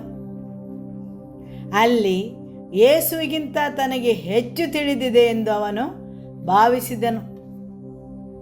ನೀನು ಮೂರ್ಖನು, ನಿನ್ನ ಅರಿವು ತಪ್ಪಾಗಿದೆ. ಹೌದು, ನಾನು ನಿನಗೆ ಇನ್ನೂ ಉತ್ತಮ ಸಲಹೆ ನೀಡುತ್ತೇನೆ. ಮತ್ತು ಅವನು ಯೇಸುವನ್ನು ಬದಿಗೆ ಕರೆದುಕೊಂಡನು ಮತ್ತು ಯೇಸುವನ್ನು ಗದರಿಸುತ್ತಿದ್ದನು. ಆಮೆನ್. ಆಗ ಯೇಸು ಏನು ಹೇಳಿದರು? ಸೈತಾನನೇ, ನನ್ನ ಹಿಂದೆ ಬಾ. ಆಮೆನ್. ಪಾಸ್ಟರ್ ಅವರು ಯಾವಾಗಲೂ ಹೇಳುತ್ತಿದ್ದರು, 2 ತಲೆಗಳು ಮೇಲಕ್ಕೆ ಬರುವಾಗಲೆಲ್ಲ ಅಥವಾ ಮತ್ತೊಂದು ಅಧಿಕಾರ ಮೇಲಕ್ಕೆ ಬಂದಾಗಲೆಲ್ಲ ಅದು ದುಷ್ಟ ಸ್ವಭಾವದ ಅಧಿಕಾರ. ನ್ಯಾಯಸಮ್ಮತ ಅಧಿಕಾರ ಯಾವುದು? ಯೇಸುವಿನ ಅಧಿಕಾರ. ಈಗ ಪೇತ್ರನು ತಾನು ಹೆಚ್ಚು ತಿಳಿದಿದ್ದೇನೆಂದು ಭಾವಿಸುತ್ತಾನೆ. ಅದು ಅವನೊಳಗೆ ಅಷ್ಟು ದೃಢ ನಂಬಿಕೆ ಇರುವ ಮಟ್ಟಿಗೆ. ಭಾವನೆಗಳನ್ನೆಲ್ಲ ಮರೆತು ಬಿಡಿ. ಅವನೊಳಗೆ ಅಷ್ಟು ದೃಢ ನಂಬಿಕೆ ಇದೆ ಅಂದರೆ ಅವನು ಯೇಸುವನ್ನು ಗದರಿಸುವ ಮಟ್ಟಿಗೂ ಹೋಗುತ್ತಾನೆ. ಆದರೆ ಯೇಸು ಅವನಲ್ಲಿರುವ ಆತ್ಮವನ್ನು ಗುರುತಿಸುತ್ತಾನೆ. ಅವನ ಸಲಹೆ ನರಕದ ಗುಂಡಿಯಿಂದ ಬಂದದ್ದು. ಯೇಸು ಹೇಳುತ್ತಾರೆ, ಸೈತಾನನೇ, ನನ್ನ ಹಿಂದೆ ಬಾ. ಸರಿಯಲ್ಲವೇ? ಹೌದು. ಮೋಸಗೊಳಿಸುವ ಆತ್ಮಗಳು ಹೇಗೆ ಕಾರ್ಯನಿರ್ವಹಿಸುತ್ತವೆ? ಮತ್ತೊಂದು ತಲೆ ಮೇಲಕ್ಕೆ ಬಂದಾಗಲೆಲ್ಲ ಆ ಅಧಿಕಾರದ ವಿರುದ್ಧ. ಯೇಸು ಶಿಷ್ಯರನ್ನು ಕರೆದಾತನು. ಈಗ ಈ ಶಿಷ್ಯನು ಎದ್ದು ಬಂದಿದ್ದಾನೆ. ಯೇಸು ಬೋಧಿಸಿದನೆಲ್ಲ ಕೇಳಿದ ನಂತರ ಈಗ ಈ ಶಿಷ್ಯನು ಭಾವಿಸುತ್ತಾನೆ, ಯೇಸುವಿಗಿಂತ ಹೆಚ್ಚು ತನಗೆ ತಿಳಿದಿದೆ ಎಂದು. ಇದು ಅನೇಕ ದೇವರ ಸಭೆಗಳಲ್ಲೂ ನಡೆಯುತ್ತದೆ. ಜನರು ಬಂದು ಪಾಸ್ಟರ್ ಅವರಿಗೆ ಗದರಿಸುತ್ತಾರೆ. ಅವರಿಗೆ ಏನು ಮಾಡಬೇಕು, ಏನು ಮಾಡಬಾರದು ಎಂದು ಹೇಳುತ್ತಾರೆ. ಅದು ದುಷ್ಟ ಸ್ವಭಾವವಾಗಿದೆ. ನಿಮ್ಮ ನೆರೆಯವರನ್ನು ನೋಡಿ ಹೇಳಿ, ಅದು ದುಷ್ಟ ಸ್ವಭಾವ. ಮತ್ತೊಂದು ತಲೆ ಮೇಲಕ್ಕೆ ಬಂದಾಗಲೆಲ್ಲ ಆ ತಲೆ ಸರ್ಪದಂತಿರುವ ತಲೆ, ಅದು ನರಕದ ಗುಂಡಿಯಿಂದ ಬರುತ್ತದೆ. ಯಾವುದೇ ಸ್ಥಳದಿಂದ 2 ತಲೆಗಳು ಮೇಲಕ್ಕೆ ಬಂದರೆ, ಹೌದು, ಆಮೇನ್. ಹಾಗಾಗಿ ಪೇತ್ರನು ಅಷ್ಟು ದೃಢ ನಂಬಿಕೆ ಹೊಂದಿದ್ದನು. ನೀವು ಅವನಲ್ಲಿ ಕೇಳಿದರೆ ಅವನು 100% ದೃಢ ನಂಬಿಕೆ ಹೊಂದಿದ್ದಾನೆ. ಅವನು ಮಾಡಿದ್ದು ಸರಿಯೆಂದು. ಇಲ್ಲಿ ಅವನ ಸಮಸ್ಯೆ ಏನೆಂದರೆ, ಅವನು ಸ್ವಾಭಾವಿಕವಾದ ವಿಷಯಗಳನ್ನು ಮಾತ್ರ ಅರ್ಥ ಮಾಡಿಕೊಳ್ಳಬಲ್ಲನು. ಅವನ ಆತ್ಮಿಕ ದೃಷ್ಟಿಕೋನದಿಂದ ಯಾವುದನ್ನೂ ನೋಡಲಿಲ್ಲ. ಹೀಗಾಗಿ ಪೇತ್ರನು ಯೇಸುವಿಗೆ ಅಪಮಾನವಾಗಿದ್ದನು. ಆದುದರಿಂದ ನಿಮ್ಮ ಪ್ರಯಾಣಕ್ಕೆ ಅಡ್ಡಿಯಾಗುವ ಜನರೂ ಇದ್ದಾರೆ. ತಂದೆ ದೇವರು ಯೇಸುವನ್ನು ಭೂಮಿಗೆ ಕಳುಹಿಸಿದ ಅತ್ಯಂತ ಮುಖ್ಯ ಕಾರಣವೇನೆಂದರೆ, ಯೇಸು ಶಿಲುಬೆಗೆ ಹೋಗುವುದಾಗಿತ್ತು. ಹೌದು, ಹಾಗಾಗಿ ಪೇತ್ರನು ಆ ಪ್ರಯಾಣಕ್ಕೆ ಅಡ್ಡಿಯಾಗುತ್ತಿದ್ದನು. ಅವನು ಒಳ್ಳೆಯ ಸಲಹೆಯೊಂದಿಗೆ ಬರುತ್ತಿದ್ದನು. ಅದು ಕೇಳಲು ಚೆನ್ನಾಗಿದೆ. ನೀನು ಕಷ್ಟಪಡುವ ಅಗತ್ಯವಿಲ್ಲ, ನೀನು ಇದನ್ನೆಲ್ಲ ಅನುಭವಿಸುವ ಬೇಕಾಗಿಲ್ಲ. ಇದು ಸ್ವಾಭಾವಿಕ ಮನುಷ್ಯನಿಗೆ ಇಷ್ಟವಾಗುತ್ತದೆ. ಹೌದು, ಅವನ ಸಹಜ ಬುದ್ಧಿಗೆ ಅದು ಇಷ್ಟವಾಗುತ್ತದೆ. ಆತ್ಮಿಕ ವಿಷಯಗಳು ನಿಮ್ಮ ಸ್ವಾಭಾವಿಕ ಮನುಷ್ಯನಿಗೂ ನಿಮ್ಮ ಬುದ್ಧಿಗೂ ಅವುಗಳು ಅರ್ಥವಾಗುವುದಿಲ್ಲ. ಯಾಕೆಂದರೆ ಸ್ವಾಭಾವಿಕ ಮನುಷ್ಯನು ಆತ್ಮದ ವಿಷಯಗಳನ್ನು ಅರ್ಥ ಮಾಡಿಕೊಳ್ಳಲಾರನು. ಪೇತ್ರನು ಯೇಸು ಅವನನ್ನು ಏಕೆ ಗದರಿಸಿದನು ಎಂಬುದನ್ನು ಎಂದಿಗೂ ಅರ್ಥ ಮಾಡಿಕೊಳ್ಳಲಿಲ್ಲ. ಯಾಕೆಂದರೆ ಅದು ಪ್ರೀತಿಯಿಂದ ಹುಟ್ಟಿದ ಮಾತು ಎಂದು ಅವನು ಭಾವಿಸಿದ್ದನು. ಜನರು ಹೇಳುವ ಕೆಲವು ಮಾತುಗಳಿವೆ, ಅವು ಪ್ರೀತಿಯಿಂದ ಹುಟ್ಟಿದವು ಎಂದು ನಾವು ಭಾವಿಸುತ್ತೇವೆ. ಅವರು ಪ್ರೀತಿಯನ್ನು ಉದ್ದೇಶಿಸಿರಬಹುದು, ಆದರೆ ಕಾರ್ಯನಿರ್ವಹಿಸುವುದು ಒಂದು ಆತ್ಮವೇ. ಹೌದು, ನಿಮ್ಮನ್ನು ಮೋಸಗೊಳಿಸಲು, ನಿಮ್ಮನ್ನು ತಡೆಯಲು ಮತ್ತು ನಿಮಗೆ ಅಡ್ಡಿಯಾಗಲು. ಸರಿಯಲ್ಲವೇ? ಆಮೇನ್. ಆದರೆ ಯೇಸು ಆ ಆತ್ಮವನ್ನು ಉದ್ದೇಶಿಸಿ ಮಾತನಾಡಿದರು, ನನ್ನ ಹಿಂದೆ ಬಾ ಸೈತಾನನೇ. ಹೌದು, ಯೇಸು ಆ ರೀತಿಯಲ್ಲಿ ಯಾರನ್ನೂ ಉದ್ದೇಶಿಸಿ ಮಾತನಾಡಿಲ್ಲ. ಏಕೆಂದರೆ ಕಾರ್ಯನಿರ್ವಹಿಸುವ ಆತ್ಮವನ್ನು ಯೇಸು ಗುರುತಿಸಿದ್ದನು. ಯೇಸುವನ್ನು ಆತನ ಪ್ರಯಾಣದಲ್ಲಿ ತಡೆಯುವ ಉದ್ದೇಶ ಆ ಆತ್ಮದ್ದು. ಏಕೆಂದರೆ ಯೇಸು ಸ್ವತಃ ಆ ಪಾತ್ರೆಯನ್ನು ತೆಗೆದುಕೊಳ್ಳಲು ಹೋರಾಡುತ್ತಿದ್ದರು. ಯಾಕೆಂದರೆ ಅದು ಸುಖಕರವೂ ಆನಂದಕರವೂ ಆದ ವಿಷಯವಾಗಿರಲಿಲ್ಲ. ಆದರೆ ಆತನ ತಂದೆಯ ಇಚ್ಛೆಗೆ ವಿಧೇಯನಾಗಲು ಆತನು ಅದನ್ನು ಮಾಡುತ್ತಿದ್ದನು. ಮತ್ತು ಯೇಸು ಕೂಡ ಅತ್ತನು, ದಯವಿಟ್ಟು ಈ ಪಾತ್ರೆಯನ್ನು ನನ್ನಿಂದ ತೆಗೆದುಹಾಕಿ. ಹೀಗಾಗಿ ಯೇಸು ತೆಗೆದುಕೊಳ್ಳಲು ಬಯಸಿದ ಪಾತ್ರೆ ಅದು ಅಲ್ಲ. ಆದರೂ ತಂದೆಗೆ ವಿಧೇಯನಾಗಲು ಅವನು ಅದನ್ನು ಮಾಡಲು ಬಯಸಿದನು. ಹೀಗಾಗಿ ಈಗ ಪೇತ್ರನು ಬರುತ್ತಾನೆ. ಸೈತಾನನು ಪೇತ್ರನನ್ನು ಏಕೆ ಆಯ್ಕೆ ಮಾಡಿಕೊಂಡನು? ಪೇತ್ರನು ಯೇಸುವಿಗೆ ಹತ್ತಿರವಾಗಿರುವುದರಿಂದ. ಯೇಸು ಅವನ ಮನೆಗೆ ಭೇಟಿ ನೀಡಿದ್ದನು.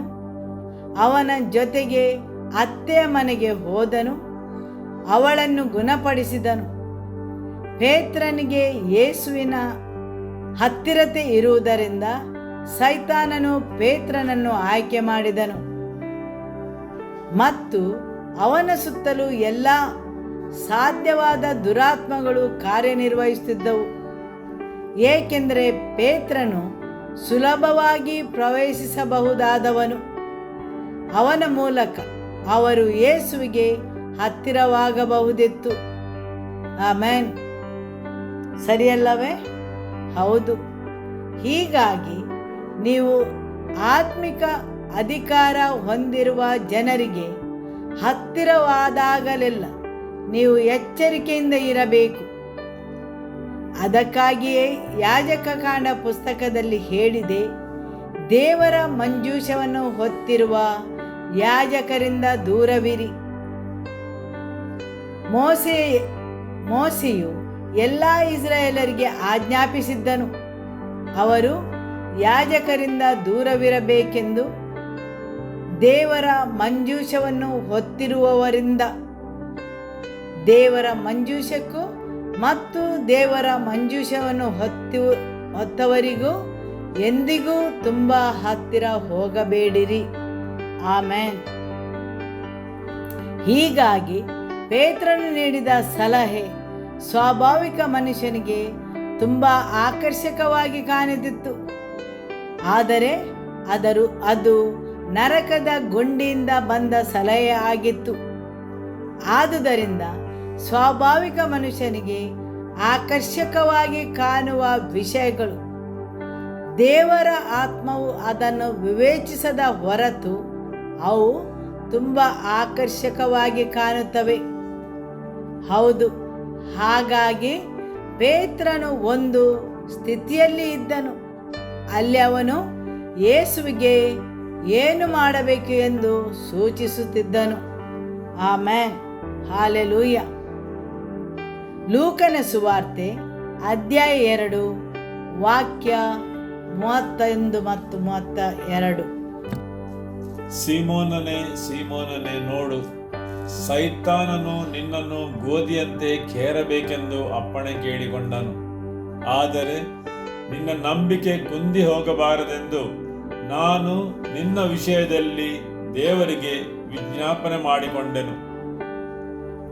ನೀನು ತಿರುಗಿಕೊಂಡ ಮೇಲೆ ನಿನ್ನ ಸಹೋದರರನ್ನು ದೃಢಪಡಿಸು ಎಂದು ಹೇಳಿದನು. ಆಮೆನ್.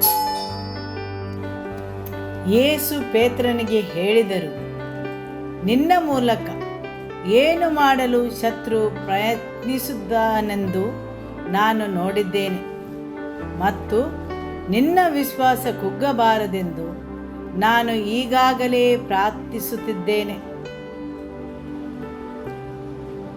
ಹಾಗಾದರೆ ಶತ್ರು ಏನನ್ನು ಗುರಿಯಾಗಿಸಿಕೊಂಡಿದ್ದನು? ಅವನ ವಿಶ್ವಾಸವನ್ನು. ಯೇಸು ಮುಂದುವರಿಸಿ ಪೇತ್ರನಲ್ಲಿ ಹೇಳುತ್ತಾರೆ, ಮತ್ತು ನೀನು ನನ್ನ ಬಳಿಗೆ ಮರಳಿ ಬಂದಾಗ, ಹೌದು, ನೀನು ಮರಳಿ ಬಂದಾಗ ನಿನ್ನ ನೆರೆಯವರನ್ನು ನೋಡಿ ಹೇಳಿ, ನೀನು ಮರಳಿ ಬಂದಾಗ ಮಾತ್ರ ನೀನು ಮತ್ತೊಬ್ಬನನ್ನು ಬಲಪಡಿಸಬಹುದು. ನೀನು ಯಾರನ್ನೂ ಬಲಪಡಿಸಲಾರೆ, ನೀನು ಯಾರನ್ನೂ ಉತ್ತೇಜಿಸಲಾರೆ, ನೀನು ಯಾರಿಗಾದರೂ ಆತ್ಮಿಕವಾಗಿ ಬೋಧಿಸಲಾರೆ. ನೀನು ನಿನ್ನದೇ ಪ್ರಯಾಣದಲ್ಲಿರುವಾಗ ನೀನು ಮನೆಗೆ ಮರಳಿ ಹೋಗಬೇಕು. ಆಮೆನ್. ಹಾಲೆಲೂಯ. ಯೇಸು ಹೇಳಿದರು, ನೀನು ಮರಳಿ ಬಂದ ನಂತರ. ಕೆಲವೊಮ್ಮೆ ಜನರು ತಮ್ಮದೇ ಪ್ರಯಾಣಗಳನ್ನು ಮಾಡುತ್ತಾರೆ, ಆದರೆ ಅವರು ಮರಳಿ ಬರದಿದ್ದರೆ. ಆದಾಮನು ಪಾಪ ಮಾಡಿದಾಗ ದೇವರು ಮೊದಲಿಗೆ ಕೇಳಿದ್ದು, ಆದಾಮನೇ, ನೀನು ಎಲ್ಲಿದ್ದೀಯಾ?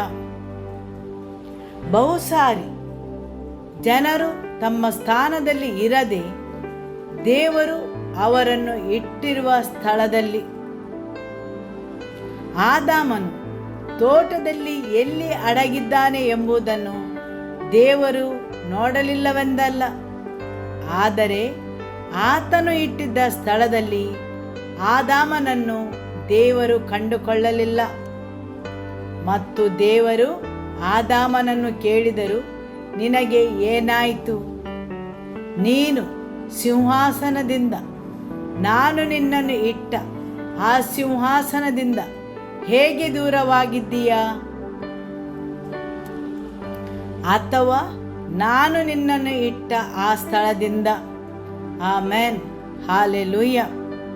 ಹೌದು, ಪ್ರತಿಯೊಂದು ಮೋಸ, ಪ್ರತಿಯೊಂದು ಸುಳ್ಳು, ಪ್ರತಿಯೊಂದು ಸಲಹೆ, ಅಂಧಕಾರದ ರಾಜ್ಯದ ಪ್ರತಿಯೊಂದು ಉಪದೇಶವು ದೇವರು ಅವರಿಗಾಗಿ ನಿಗದಿಪಡಿಸಿದ ಸ್ಥಳದಿಂದ ದೂರ ಮಾಡಲು.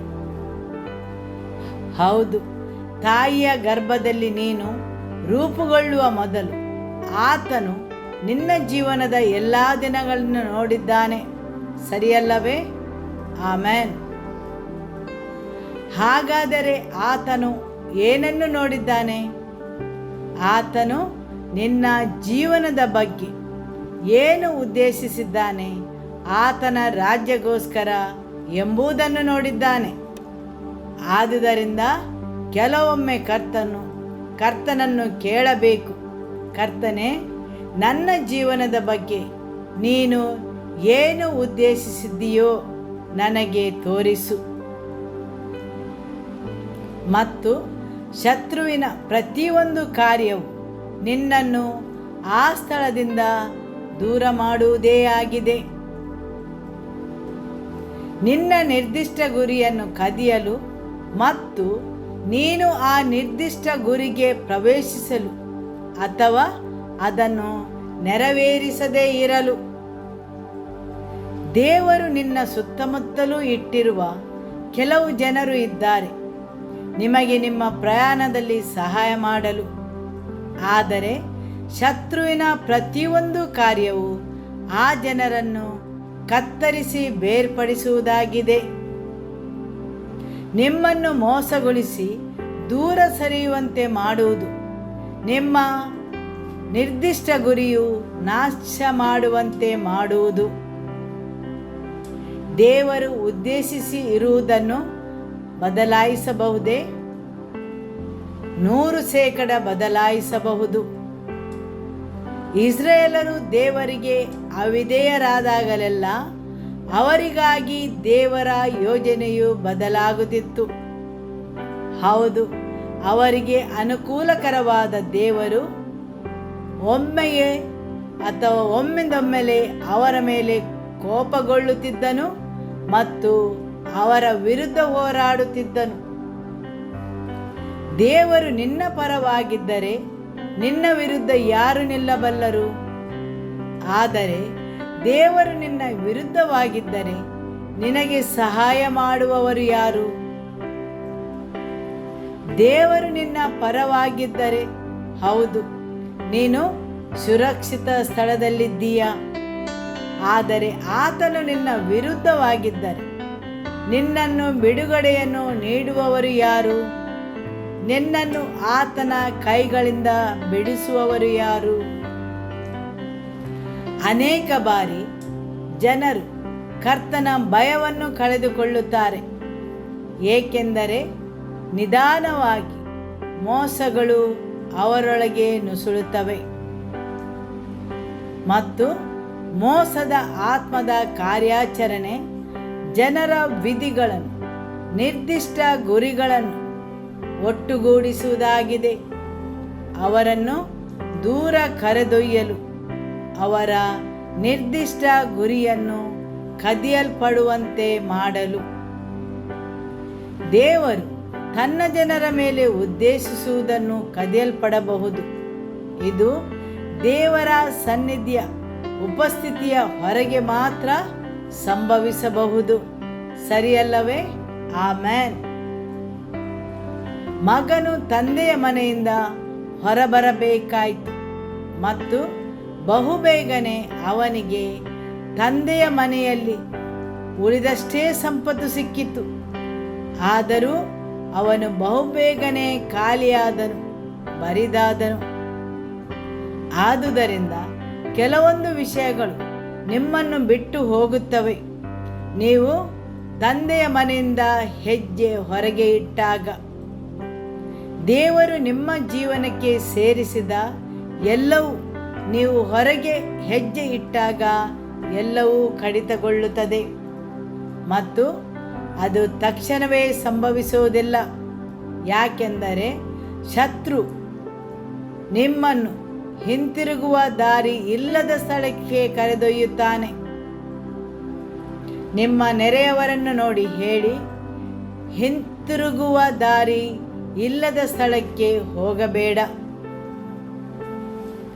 ಇದನ್ನು ನಾನು ನಿಮಗೆ ವಿವರಿಸುತ್ತೇನೆ. ಯೇಸು ಯೂದನಿಗಾಗಿ ಪ್ರಾರ್ಥಿಸಿದ್ದಾನೆಯೇ? ಯೂದನು ಅವನ ಶಿಷ್ಯನಾಗಿದ್ದನು. ಯೇಸು ಯೂದನಿಗಾಗಿ ಪ್ರಾರ್ಥಿಸಿದ್ದಾನೆಯೇ? ಹಾಗಾದರೆ ಯೇಸು ಪಕ್ಷಪಾತಿ ಆಗಿರುವುದು ಯಾಕೆ? ಆತನು ಪೇತ್ರನಿಗಾಗಿ ಮಾತ್ರ ಯಾಕೆ ಪ್ರಾರ್ಥಿಸಿದನು? ಯೂದನು ಹಿಂತಿರುಗಲಾರದ ಅಥವಾ ಹಿಂತಿರುಗುವ ದಾರಿಯಿಲ್ಲದ ಸ್ಥಿತಿಗೆ ತಲುಪಿದ್ದನು. ಅವನು ಅವನ ಮಾರ್ಗಗಳನ್ನು ಬದಲಾಯಿಸಲು ಸಿದ್ಧನಿರಲಿಲ್ಲ. ಅವನು ಹಠದಿಂದ ತನ್ನ ದಾರಿಯಲ್ಲಿ ಮುಂದುವರಿದನು. 2 ಜನರು, ಇಬ್ಬರೂ ಶಿಷ್ಯರಾಗಿದ್ದರು. ಒಬ್ಬನು ಯೇಸುವಿನ ಪುನರುತ್ಥಾನದ ನಂತರ ಉಳಿದ ಶಿಷ್ಯರ ಮೇಲೆ ಅಧಿಕಾರಸ್ಥನಾದನು. ಹೀಗಾಗಿ ಹಿಂತಿರುಗುವ ದಾರಿ ಒಂದು ಇದೆ ಮತ್ತು ದೇವರು ನಿಮ್ಮನ್ನು ಉನ್ನತಗೊಳಿಸಬಹುದಾದ ಒಂದು ಸ್ಥಳವೂ ಇದೆ. ಹಾಗೂ ಹಿಂತಿರುಗುವ ದಾರಿ ಇಲ್ಲದ ಸ್ಥಳವೂ ಇದೆ. ನಾನು ಯಾವಾಗಲೂ ಗೊಂದಲಗೊಳ್ಳುತ್ತಿದ್ದೆನು. ಯೇಸು ಪೇತ್ರನಿಗಾಗಿ ಮಾತ್ರ ಯಾಕೆ ಪ್ರಾರ್ಥಿಸಿದರು, ಯೂದನಿಗಾಗಿ ಯಾಕೆ ಪ್ರಾರ್ಥಿಸಲಿಲ್ಲವೆಂದು? ಏಕೆಂದರೆ ಯೂದನು ದೃಢನಿಶ್ಚಯ ಹೊಂದಿದ್ದನು. ದೇವರ ವಾಕ್ಯವು ಹೇಳುತ್ತದೆ, ಅವನು ದೃಢನಿಶ್ಚಯ ಹೊಂದಿದ್ದನು. ಅವನು ತಾನಾಗಿ ಸದ್ದುಕಾಯರ ಮತ್ತು ಫರಿಸಾಯರ ಬಳಿಗೆ ಹೋಗಿದ್ದನು. ಅವನೊಳಗೆ ಯೋಜನೆ ಮಾಡಿಕೊಂಡಿದ್ದನು. ಹೀಗಾಗಿ ನಿಧಾನವಾಗಿ, ಹೌದು, ಇಲ್ಲಿ ಅತ್ಯುತ್ತಮ ಸಂಗತಿ ಏನೆಂದರೆ ಯೂದನು ಏನು ಮಾಡಲು ಹೋಗುತ್ತಿದ್ದಾನೆ ಎಂಬುದು ಯೇಸುವಿಗೆ ಯಾವಾಗಲೂ ಗೊತ್ತಿತ್ತು. ನಿಮಗೆ ತಿಳಿದಿದೆಯೇ?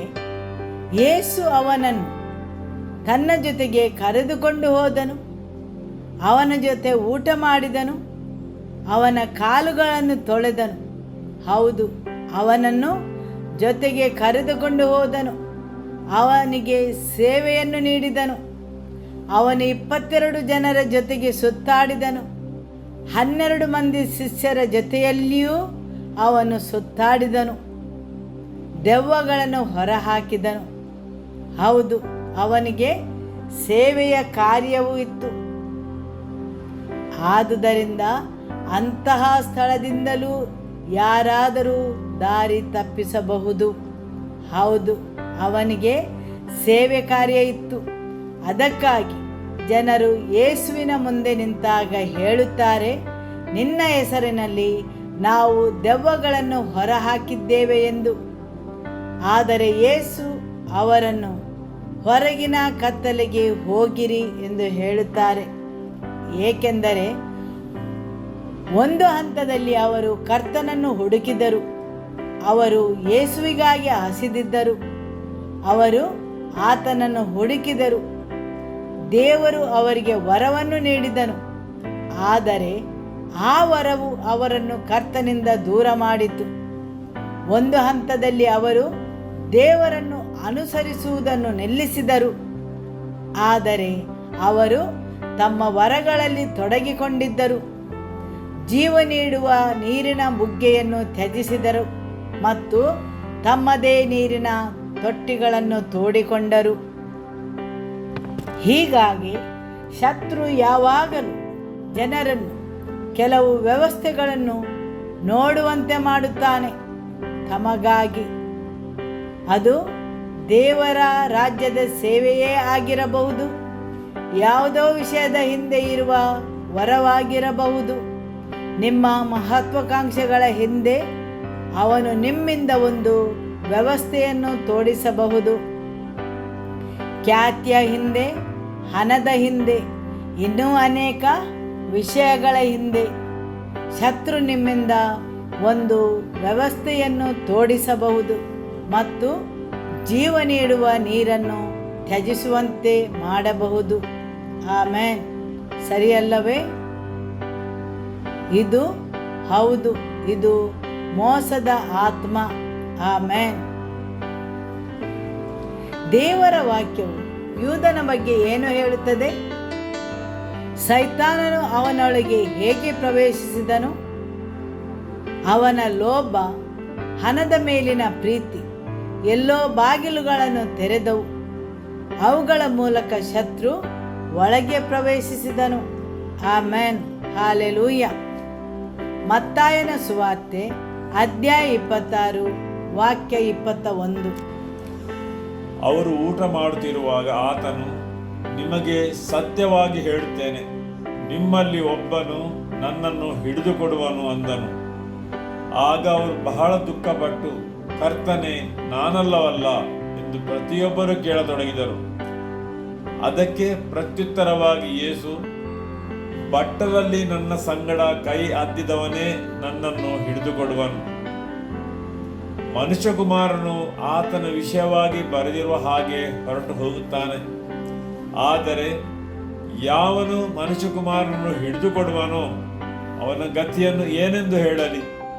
ಆ ಮನುಷ್ಯನು ಹುಟ್ಟದಿದ್ದರೆ ಎಷ್ಟೋ ಚೆನ್ನಾಗಿರುತ್ತಿತ್ತು ಅಂದನು.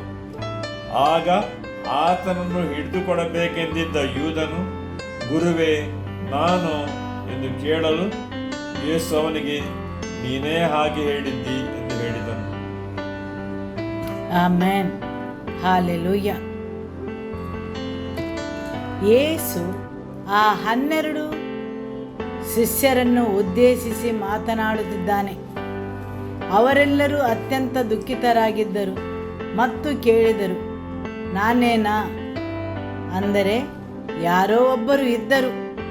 ಯೇಸು ಹೇಳಿದರು, ಯಾವನು ನನ್ನ ಪಾತ್ರೆಯಲ್ಲಿ ತನ್ನ ಕೈ ಮುಳುಗಿಸುತ್ತಾನೆ ಎಂದು. ಆಮೇನ್. ಯೂದನಿಗೆ ಮಾತ್ರ ತನ್ನ ಬೆರಳುಗಳನ್ನು, ತನ್ನ ಕೈಗಳನ್ನು ಯೇಸುವಿನ ಪಾತ್ರೆಯಲ್ಲಿ ಮುಳುಗಿಸಲು ಧೈರ್ಯವಿತ್ತು. ಹೌದು, ನನ್ನ ಪಾತ್ರೆಯಲ್ಲಿ ಕೈ ಮುಳುಗಿಸುವವನು ಅವನೇ ನನ್ನನ್ನು ವಂಚಿಸುವವನು. ಅಂದರೆ ಉಳಿದ 11 ಜನರು ಅದನ್ನು ಮಾಡಲು ಧೈರ್ಯ ಮಾಡಲಿಲ್ಲ. ಆದರೆ ಯೂದನು ಈಗಾಗಲೇ ಹಣವನ್ನು ಸಂಗ್ರಹಿಸಿದ್ದನು. ಅವನು ಎಲ್ಲವನ್ನೂ ಈಗಾಗಲೇ ಯೋಚಿಸಿದ್ದನು. ಹೌದು, ಅವನು ಈಗಾಗಲೇ ಹಣವನ್ನು ಸಂಗ್ರಹಿಸಿದ್ದನು, ಯೋಚನೆ ಮಾಡಿ ಯೋಜನೆಯನ್ನು ರೂಪಿಸಿದ್ದನು. ಹೇಗೆ, ಎಲ್ಲಿ, ಅದನ್ನು ಹೇಗೆ ಜಾರಿಗೊಳಿಸಬೇಕು ಎಂದು. ಅವನು ಹೇಗೆ ಮುದ್ದಾಡಿ ಯೇಸುವನ್ನು ಬಹಿರಂಗಪಡಿಸುವನು ಎಂದು. ಇವೆಲ್ಲವೂ, ಹೌದು, ಎಲ್ಲವೂ ಯೋಜಿಸಲ್ಪಟ್ಟಿತ್ತು. ಅವನು ಈಗಾಗಲೇ ಮಹಾಯಾಜಕನ ಬಳಿಗೆ ಹೋಗಿದ್ದನು ಮತ್ತು ಎಲ್ಲವನ್ನೂ ಯೋಜನೆ ಮಾಡಿಕೊಂಡಿದ್ದನು.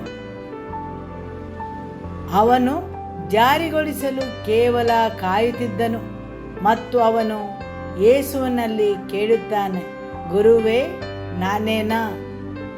ಹೌದು, ಜನರೊಳಗೆ ಮೋಸಗಳು ನುಗ್ಗುವ ಮಟ್ಟ. ಯೇಸು ಮುಂಚಿತವಾಗಿ ಹೇಳುತ್ತಿದ್ದಾನೆ, ನಿಮ್ಮಲ್ಲಿ ಒಬ್ಬನು ನನ್ನನ್ನು ವಂಚಿಸುತ್ತಾನೆಂದು. ಆದರೆ ಈ ಮನುಷ್ಯನು ಮೋಸದಿಂದ ತುಂಬಿಕೊಂಡಿದ್ದಾನೆ ಮತ್ತು ಲೋಭದಿಂದ ಅದರಲ್ಲಿ ಅವನು ನಡೆದುಕೊಳ್ಳುತ್ತಿದ್ದಾನೆ ಮತ್ತು ಅವನು ಕೇಳುತ್ತಾನೆ, ಗುರುವೇ, ನಾನೇನಾ? ಅವನಿಗೆ ಏನೂ ಗೊತ್ತಿಲ್ಲದಂತೆ. ಮೋಸವು ಒಬ್ಬ ಮನುಷ್ಯನಿಗೆ ಏನು ಮಾಡಬಹುದು? ಲೋಭವು ಒಬ್ಬ ಮನುಷ್ಯನಿಗೆ ಏನು ಮಾಡಬಹುದು? ಮನುಷ್ಯನಲ್ಲಿರುವ ದ್ವಿಮುಖತೆ, ಜನರು ಬದಲಾಗುವ ಮಟ್ಟ. ಯೇಸುವಿನ ಮುಂದೆ ಯೂದನು ನಾಟಕ ಮಾಡುತ್ತಿದ್ದಾನೆ. ಮತ್ತು ಕೇಳುತ್ತಾನೆ, ಗುರುವೇ, ನಾನೇನಾ? ಯೇಸು ಹೇಳಿದನು, ನೀನು ಈಗಾಗಲೇ ಹೇಳಿದ್ದೀಯೇ. ಆಮೆನ್. ಹಾಲೆಲೂಯ. ಯೋಹಾನ ಸುವಾರ್ತೆ ಅಧ್ಯಾಯ 13 ವಾಕ್ಯ 27. ಅವನು ಆ ರೊಟ್ಟಿಯ ತುಂಡನ್ನು ತೆಗೆದುಕೊಂಡ ಕೂಡಲೇ ಸೈತಾನನು ಅವನೊಳಗೆ ಪ್ರವೇಶಿಸಿದನು. ಆಗ ಯೇಸು ಅವನಿಗೆ, ನೀನು ಮಾಡುವುದನ್ನು ಬೇಗನೆ ಮಾಡು ಎಂದು ಹೇಳಿದನು. ಆಮೆನ್. ಯೂದನು ರೊಟ್ಟಿಯಲ್ಲಿ ಪಾಲ್ಗೊಂಡಾಗ, ಹೌದು, ರೊಟ್ಟಿ ಮುರಿಯುವುದು ಯಾವುದೇ ಅರ್ಹತೆ ಇಲ್ಲದೆ ಅವನ ಹೃದಯವು ಈಗಾಗಲೇ ಭ್ರಷ್ಟವಾಗಿತ್ತು, ಮೋಸದಿಂದ ತುಂಬಿತ್ತು. ಅವನು ಈಗಾಗಲೇ ಯೋಚನೆ ಮಾಡಿ ಯೋಜನೆಗಳನ್ನು ರೂಪಿಸಿದ್ದನು. ಆದರೂ ಅವನು ಬಂದು ರೊಟ್ಟಿಯನ್ನು ಸೇವಿಸುತ್ತಾನೆ ಮತ್ತು ದೇವರ ವಾಕ್ಯವು ಹೇಳುತ್ತದೆ, ಆ ರೊಟ್ಟಿಯನ್ನು ಸೇವಿಸುವುದರಿಂದ ಸೈತಾನನು ಒಳಗೆ ಪ್ರವೇಶಿಸಿದನು. ಆಮೆನ್. ಹಾಲೆಲೂಯ. 1 ತಿಮೊಥೆಯ ಅಧ್ಯಾಯ 1 ವಾಕ್ಯ 19 ಮತ್ತು 20. ನಂಬಿಕೆಯನ್ನು, ಒಳ್ಳೆಯ ಮನಸಾಕ್ಷಿಯನ್ನು ಗಟ್ಟಿಯಾಗಿ ಹಿಡಿದುಕೊಂಡಿರು. ಕೆಲವರು ಒಳ್ಳೆಯ ಮನಸಾಕ್ಷಿಯನ್ನು ತಳ್ಳಿಬಿಟ್ಟು ನಂಬಿಕೆಯ ವಿಷಯದಲ್ಲಿ ಹಡಗು ಹೊಡೆದು ನಷ್ಟಪಟ್ಟವರಂತೆ ಇದ್ದಾರೆ. ಹುಮೆನಾಯನು, ಅಲೆಕ್ಸಾಂದರನು ಇಂಥವರೇ. ಇವರು ದೇವದೂಷಣೆ ಮಾಡಬಾರದೆಂಬುದನ್ನು ಕಲಿತುಕೊಳ್ಳುವಂತೆ ಇವರನ್ನು ಸೈತಾನನಿಗೆ ಒಪ್ಪಿಸಿಕೊಟ್ಟೆನು. ಆಮೆನ್. ಹಾಲೆಲೂಯ. ವಿಶ್ವಾಸವು ಒಳ್ಳೆಯ ಅಂತಃಕರಣವು ಹೊಂದಿ. ಪೌಲನು ತಿಮೊಥೆಯನಿಗೆ ಹೇಳುತ್ತಿದ್ದಾನೆ, ವಿಶ್ವಾಸ ಕೇವಲ ವಿಶ್ವಾಸ ಮಾತ್ರವಲ್ಲ, ಒಳ್ಳೆಯ ಅಂತಃಕರಣವು. ಹೌದು, ವಿಶ್ವಾಸವು ಒಳ್ಳೆಯ ಅಂತಃಕರಣವನ್ನು ಹೊಂದಿ. ವಿಶ್ವಾಸವು ನಮ್ಮನ್ನು ದೇವರೊಂದಿಗೆ ಸಂಪರ್ಕದಲ್ಲಿಡುತ್ತದೆ. ಹಾಗೂ ಒಳ್ಳೆಯ ಅಂತಃಕರಣ ಅದು ನಮಗೆ ವಿಧೇಯತೆಯಲ್ಲಿ ನಡೆಯಲು ಸಹಾಯ ಮಾಡುತ್ತದೆ. ಒಳ್ಳೆಯ ಅಂತಃಕರಣವಿಲ್ಲದೆ ಆತ್ಮವು ಏನು ಹೇಳುತ್ತದೆ ಎಂಬುದನ್ನು ನೀವು ಎಂದಿಗೂ ಹೇಳಲಾರಿರಿ. ಶತ್ರು ನಿಮ್ಮ ಅಂತಃಕರಣವನ್ನು ನಿರಂತರವಾಗಿ ಕತ್ತರಿಸಬಲ್ಲವನಾದರೆ ಅಥವಾ ನಿಮ್ಮ ಅಂತಃಕರಣವನ್ನು ಗಾಯಗೊಳಿಸಬಲ್ಲವನಾದರೆ, ಈಗ ಯೂದನಿಗೆ ಏನಾಯಿತೆಂದರೆ ಅವನು ಹಣವನ್ನು ಕಾಯ್ದುಕೊಳ್ಳುವವನಾಗಿದ್ದನು. ಹೀಗಾಗಿ ನಿಧಾನವಾಗಿ ಎಲ್ಲೋ ಅವನ ಅಂತಃಕರಣಕ್ಕೆ ಗಾಯವಾಯಿತು, ಅದು ಕಠಿಣವಾಯಿತು. ಅವನ ಅಂತಃಕರಣ ಸ್ಪಷ್ಟವಾಗಿರಲಿಲ್ಲ. ಶತ್ರು ನಿಮ್ಮ ಅಂತಃಕರಣವನ್ನು ಕದಿಯಬಲ್ಲವನಾದರೆ, ನಿಮ್ಮ ಸ್ಪಷ್ಟ ಅಂತಃಕರಣವನ್ನು ಕಸಿದುಕೊಳ್ಳಬಲ್ಲವನಾದರೆ ಅವನು ನಿಮ್ಮನ್ನು ಅವಿಧೇಯನನ್ನಾಗಿಸಲು ಬಲ್ಲನು. ಯಾವುದೇ ಭಾವನೆ ಇಲ್ಲದೆ, ಹೌದು, ಯಾವುದೇ ಪಶ್ಚಾತ್ತಾಪ ಅಥವಾ ಅಪರಾಧ ಭಾವವಿಲ್ಲದೆ. ಏಕೆಂದರೆ ಪ್ರಯಾಣದ ಮಧ್ಯದಲ್ಲಿ ಎಲ್ಲೋ ಸ್ಪಷ್ಟ ಅಂತಃಕರಣವು ಕಳೆದು ಹೋಗಿದೆ. ಹೌದು, ವಿಶ್ವಾಸವು ಸ್ಪಷ್ಟ ಅಂತಃಕರಣವು ಹೊಂದಿ. ಹೀಗಾಗಿ ಒಬ್ಬನು ತಿರಸ್ಕರಿಸಬಹುದು, ದೇವರ ಮುಂದೆ ಸ್ಪಷ್ಟ ಅಂತಃಕರಣದೊಂದಿಗೆ ನಡೆಯಲು ಅಥವಾ ಆಯ್ಕೆ ಮಾಡಬಹುದು. ನಿಮ್ಮ ಹೃದಯವನ್ನು ಕಠಿಣಗೊಳಿಸಬಹುದು ಮತ್ತು ಸ್ಪಷ್ಟ ಅಂತಃಕರಣ ಇರದಿರಲು ಆಯ್ಕೆ ಮಾಡಬಹುದು. ನೀವು ನಿಮ್ಮನ್ನೇ ಕಠಿಣಗೊಳಿಸಬಹುದು. ಸುಳ್ಳು ಮತ್ತು ಮೋಸಗಳ ಪದರಗಳ ಮೇಲೆ ಪದರಗಳಾಗಿ ಅದು ಅಂತಃಕರಣವನ್ನು ಕಠಿಣಗೊಳಿಸುತ್ತದೆ. ನೀವು ನಿಮ್ಮ ಸ್ವಚ್ಛ ಅಂತಃಕರಣವನ್ನು ಕಳೆದುಕೊಳ್ಳುತ್ತೀರಿ. ದೇವರ ವಾಕ್ಯ ಹೇಳುತ್ತದೆ, ಕೆಲವರು ಅದನ್ನು ಕಳೆದುಕೊಂಡಿದ್ದಾರೆ. ಅಂದರೆ ಅವರು ಒಮ್ಮೆ ಅದನ್ನು ಹೊಂದಿದ್ದರು, ಸರಿಯಲ್ಲವೇ? ಹೌದು, ಅವರು ಒಮ್ಮೆ ಅದನ್ನು ಹೊಂದಿದ್ದರು. ಅವರು ದೇವರೊಂದಿಗೆ ಪ್ರಯಾಣವನ್ನು ಪ್ರಾರಂಭಿಸಿದಾಗ ಅವರ ಉದ್ದೇಶಗಳು, ಅವರ ಹೃದಯ ಶುದ್ಧವಾಗಿತ್ತು, ಅವರ ಅಂತಃಕರಣ ಶುದ್ಧವಾಗಿತ್ತು, ಅವರ ಉದ್ದೇಶಗಳು ಶುದ್ಧವಾಗಿದ್ದವು. ಆದರೆ ಪ್ರಯಾಣದ ಮಧ್ಯದಲ್ಲಿ ಎಲ್ಲೋ ಮೋಸಗೊಳಿಸುವ ಆತ್ಮಗಳಿಗೆ ಕಿವಿಗೊಟ್ಟು ಅವರ ಆ ಸ್ಪಷ್ಟ ಅಂತಃಕರಣವನ್ನು ಕಳೆದುಕೊಂಡರು. ಮತ್ತೆ ಏನಾಯಿತು ಅಂದರೆ, ತಮ್ಮ ವಿಶ್ವಾಸದಲ್ಲೇ ದುರ್ಘಟನೆ ಮಾಡಿಕೊಂಡಿದ್ದಾರೆ. ಹೌದು, ಶತ್ರು ನಿಮ್ಮ ವಿಶ್ವಾಸವನ್ನು ದುರ್ಘಟನೆಗೆ ಒಳಪಡಿಸಿದ್ದಾನೆ. ನಿಮ್ಮ ನೆರೆಯವರನ್ನು ನೋಡಿ ಹೇಳಿ, ಶತ್ರು ನಿಮ್ಮ ವಿಶ್ವಾಸವನ್ನು ದುರ್ಘಟನೆಗೆ ಒಳಪಡಿಸಲು ಬಿಡಬೇಡಿರಿ. ಹೀಗಾಗಿ ನಿಮ್ಮ ವಿಶ್ವಾಸದ ಮಾರ್ಗವು ದುರ್ಘಟನೆಗೆ ಒಳಪಡಬಹುದು. ಶತ್ರು ಗುರಿಯಾಗಿಸಬಹುದು. ಎಲ್ಲವೂ ನಿಮ್ಮನ್ನೇ. ನಿಮ್ಮ ನಿರ್ದಿಷ್ಟ ಗುರಿ ನಿಮ್ಮ ಆತ್ಮ. ನೀವು ಮಾಡುವ ಪ್ರತಿಯೊಂದರ ಮೂಲಕ ಕೊನೆಗೆ ಅದು ನಿಮ್ಮನ್ನು ದುರ್ಘಟನೆಗೆ ತಳ್ಳುವುದು. ಆದುದರಿಂದ ದೇವರ ವಾಕ್ಯವು ಹೇಳುತ್ತದೆ, ಕೆಲವರು ಕಳೆದುಕೊಂಡಿದ್ದಾರೆ. ಹೌದು, ಹೀಗಾಗಿ ನಿಮ್ಮ ಪ್ರಯಾಣದಲ್ಲಿ ನೀವು ಇದನ್ನು ಕಳೆದುಕೊಳ್ಳಬಹುದಾಗಿದೆ. Amen, hallelujah. ವಾಕ್ಯ 1 ತಿಮೊಥೆಯ ಅಧ್ಯಾಯ 1 ವಾಕ್ಯ 20. ಹುಮೆನಾಯನು ಅಲೆಕ್ಸಾಂದರನು ಇಂಥವರೇ. ಇವರು ದೇವದೂಷಣೆ ಮಾಡಬಾರದೆಂಬುದನ್ನು ಕಲಿತುಕೊಳ್ಳುವಂತೆ ಇವರನ್ನು ಸೈತಾನನಿಗೆ ಒಪ್ಪಿಸಿಕೊಟ್ಟೆನು. ಪೌಲನು ಹೇಳುತ್ತಿದ್ದಾನೆ, ಹುಮೆನಾಯನು ಅಲೆಕ್ಸಾಂದ್ರನು ತಮ್ಮ ವಿಶ್ವಾಸವನ್ನು ದುರ್ಘಟನೆಗೆ ಒಳಪಡಿಸಿದ್ದಾರೆ. ಆದುದರಿಂದ ನಾನು ಅವರನ್ನು ಸೈತಾನನಿಗೆ ಒಪ್ಪಿಸಬೇಕಾಗಿದೆ.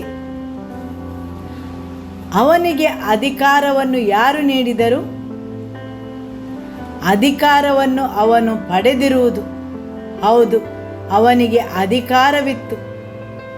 ಅವರು ಅವರ ಆತ್ಮವನ್ನು ಸೈತಾನನಿಗೆ ಒಪ್ಪಿಕೊಡಿಸುವ ಮಟ್ಟಿಗೆ. ಆಮೆನ್. ಅನೇಕ ಸಲ ಜನರು ಆ ಅಧಿಕಾರವನ್ನು ಅರ್ಥ ಮಾಡಿಕೊಳ್ಳುವುದಿಲ್ಲ, ಅವರು ಪಡೆದಿರುವುದನ್ನು. ಅದಕ್ಕಾಗಿ ಯೂದನ ಪುಸ್ತಕವು ಇದರ ಬಗ್ಗೆ ಹೇಳುತ್ತದೆ.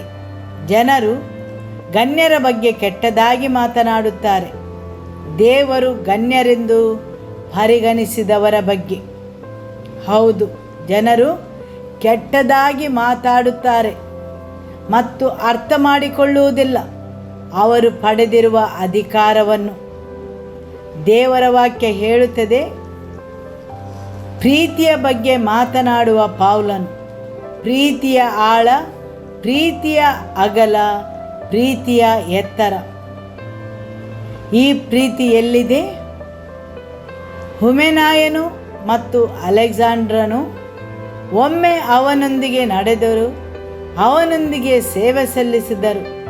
ಆದರೆ ಒಂದು ಹಂತದಲ್ಲಿ ಅವರು ಅಷ್ಟೊಂದು ಮೋಸಕ್ಕೆ ಒಳಗಾದರು. ಆದುದರಿಂದ ಪೌಲನು ಹೇಳುತ್ತಾನೆ, ನಾನು ಅವರನ್ನು ಒಪ್ಪಿಸಿದ್ದೇನೆ, ಅವರು ಏನನ್ನಾದರೂ ಕಲಿಯಲಿ ಎಂದು. ಹೌದು, ನಾವು ಪೌಲನ ಪ್ರಯಾಣವನ್ನು ನೋಡಿದರೆ ಅಲ್ಲಿ ಅನೇಕ ಜನರು ಅವನ ಜೊತೆಯಲ್ಲಿ ಇದ್ದರು. ಅವರು ಅವನೊಂದಿಗೆ ನಡೆದರು, ಅವನೊಂದಿಗೆ ಸೇವೆ ಸಲ್ಲಿಸಿದರು. ಕೆಲವರು ಹಿಂತಿರುಗಿದರು, ಕೆಲವರು ಮರಳಿ ಬಂದರು, ಆದರೆ ಮತ್ತೆ ಕೆಲವರು ಎಂದಿಗೂ ಮರಳಿ ಬರಲಿಲ್ಲ. ಆಮೇನ್. ಜನರ ಒಂದು ಸಂಪೂರ್ಣ ಪಟ್ಟಿ ಇದೆ. 2 ತಿಮೊಥೆಯ ಅಧ್ಯಾಯ 4 ವಾಕ್ಯ 10. ಯಾಕೆಂದರೆ ದೇಮನು ಇಹಲೋಕವನ್ನು ಪ್ರೀತಿಸಿ ನನ್ನನ್ನು ಬಿಟ್ಟು ಥೆಸಲೋನಿಕಕ್ಕೆ ಹೋದನು. ಕ್ರೈಸ್ಕನು ಗಲಾತ್ಯಕ್ಕೂ, ತೀತನು ದಲ್ಮಾತ್ಯಕ್ಕೂ ಹೋದರು. ಆಮೇನ್. ಇಲ್ಲಿ ಪೌಲನು ಹೇಳುತ್ತಿದ್ದಾನೆ, ದೇಮನು ನನ್ನನ್ನು ತ್ಯಜಿಸಿದ್ದಾನೆ. ಹೌದು, ಮತ್ತು ಏಕೆ? ಅವನು ಏಕೆ ತ್ಯಜಿಸಿದನು? ಏಕೆಂದರೆ ಅವನು ಲೋಕವನ್ನು ಪ್ರೀತಿಸಿದನು ಮತ್ತು ಲೋಕದ ಕೆಲವು ವಿಷಯಗಳೂ ಇದ್ದವು. ಅವನು ಅವುಗಳನ್ನು ಹೆಚ್ಚು ಪ್ರೀತಿಸುತ್ತಿದ್ದ.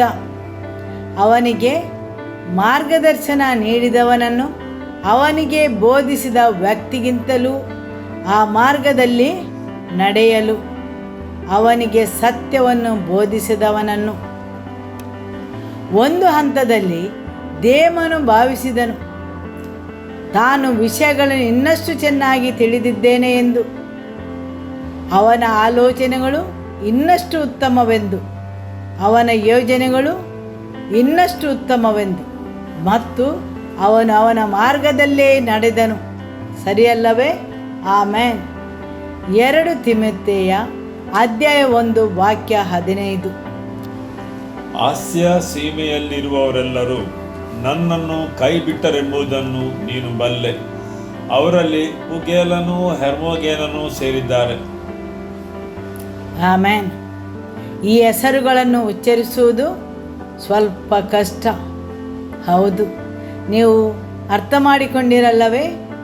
ಹೀಗಾಗಿ ದೂರ ತಿರುಗಿ ಹೋದ ಜನರು, ಅವರಲ್ಲಿ ಪುಗೆಲನೂ ಹೆರ್ಮುಗೇನನೂ ಸೇರಿದ್ದಾರೆ. ಹೌದು, ಅವನಲ್ಲಿ ಕೆಲವೊಂದು ಬಲವಾದ ಗುಣಗಳಿದ್ದವು. ಆದುದರಿಂದ ಅವನು ಅವನದೇ ದಾರಿಯನ್ನು ಹಿಡಿದು ಹೋದನು. ಆಮೆನ್. ಆದರೆ ಅವರು ದೂರ ಹೊರಟು ಹೋದರು. ಹೀಗಾಗಿ ಪೌಲನ ಮಿಷನರಿ ಪ್ರಯಾಣದಲ್ಲಿಯೂ ಸಹ ಅವನೊಂದಿಗೆ ನಡೆದ ಜನರು ಇದ್ದರು. ಅವನಿಂದ ಸ್ವೀಕರಿಸಿದವರು, ಅವನೊಂದಿಗೆ ಸೇವೆ ಸಲ್ಲಿಸಿದವರು. ಆದರೆ ಒಂದು ಹಂತದಲ್ಲಿ ಅವರು ಬಂಧಿತರಾದರು. ಕೆಲವು ಮೋಸಗಳು ಅಥವಾ ಮೋಸಗೊಳಿಸುವ ಆತ್ಮಗಳಿಂದ ಅಥವಾ ಲೋಕದಿಂದ ಅಥವಾ ಲೋಕದ ವಿಷಯಗಳಿಂದ ಅವರು ದೂರ ತಿರುಗಿ ಹೋದರು. ಆಮೆನ್.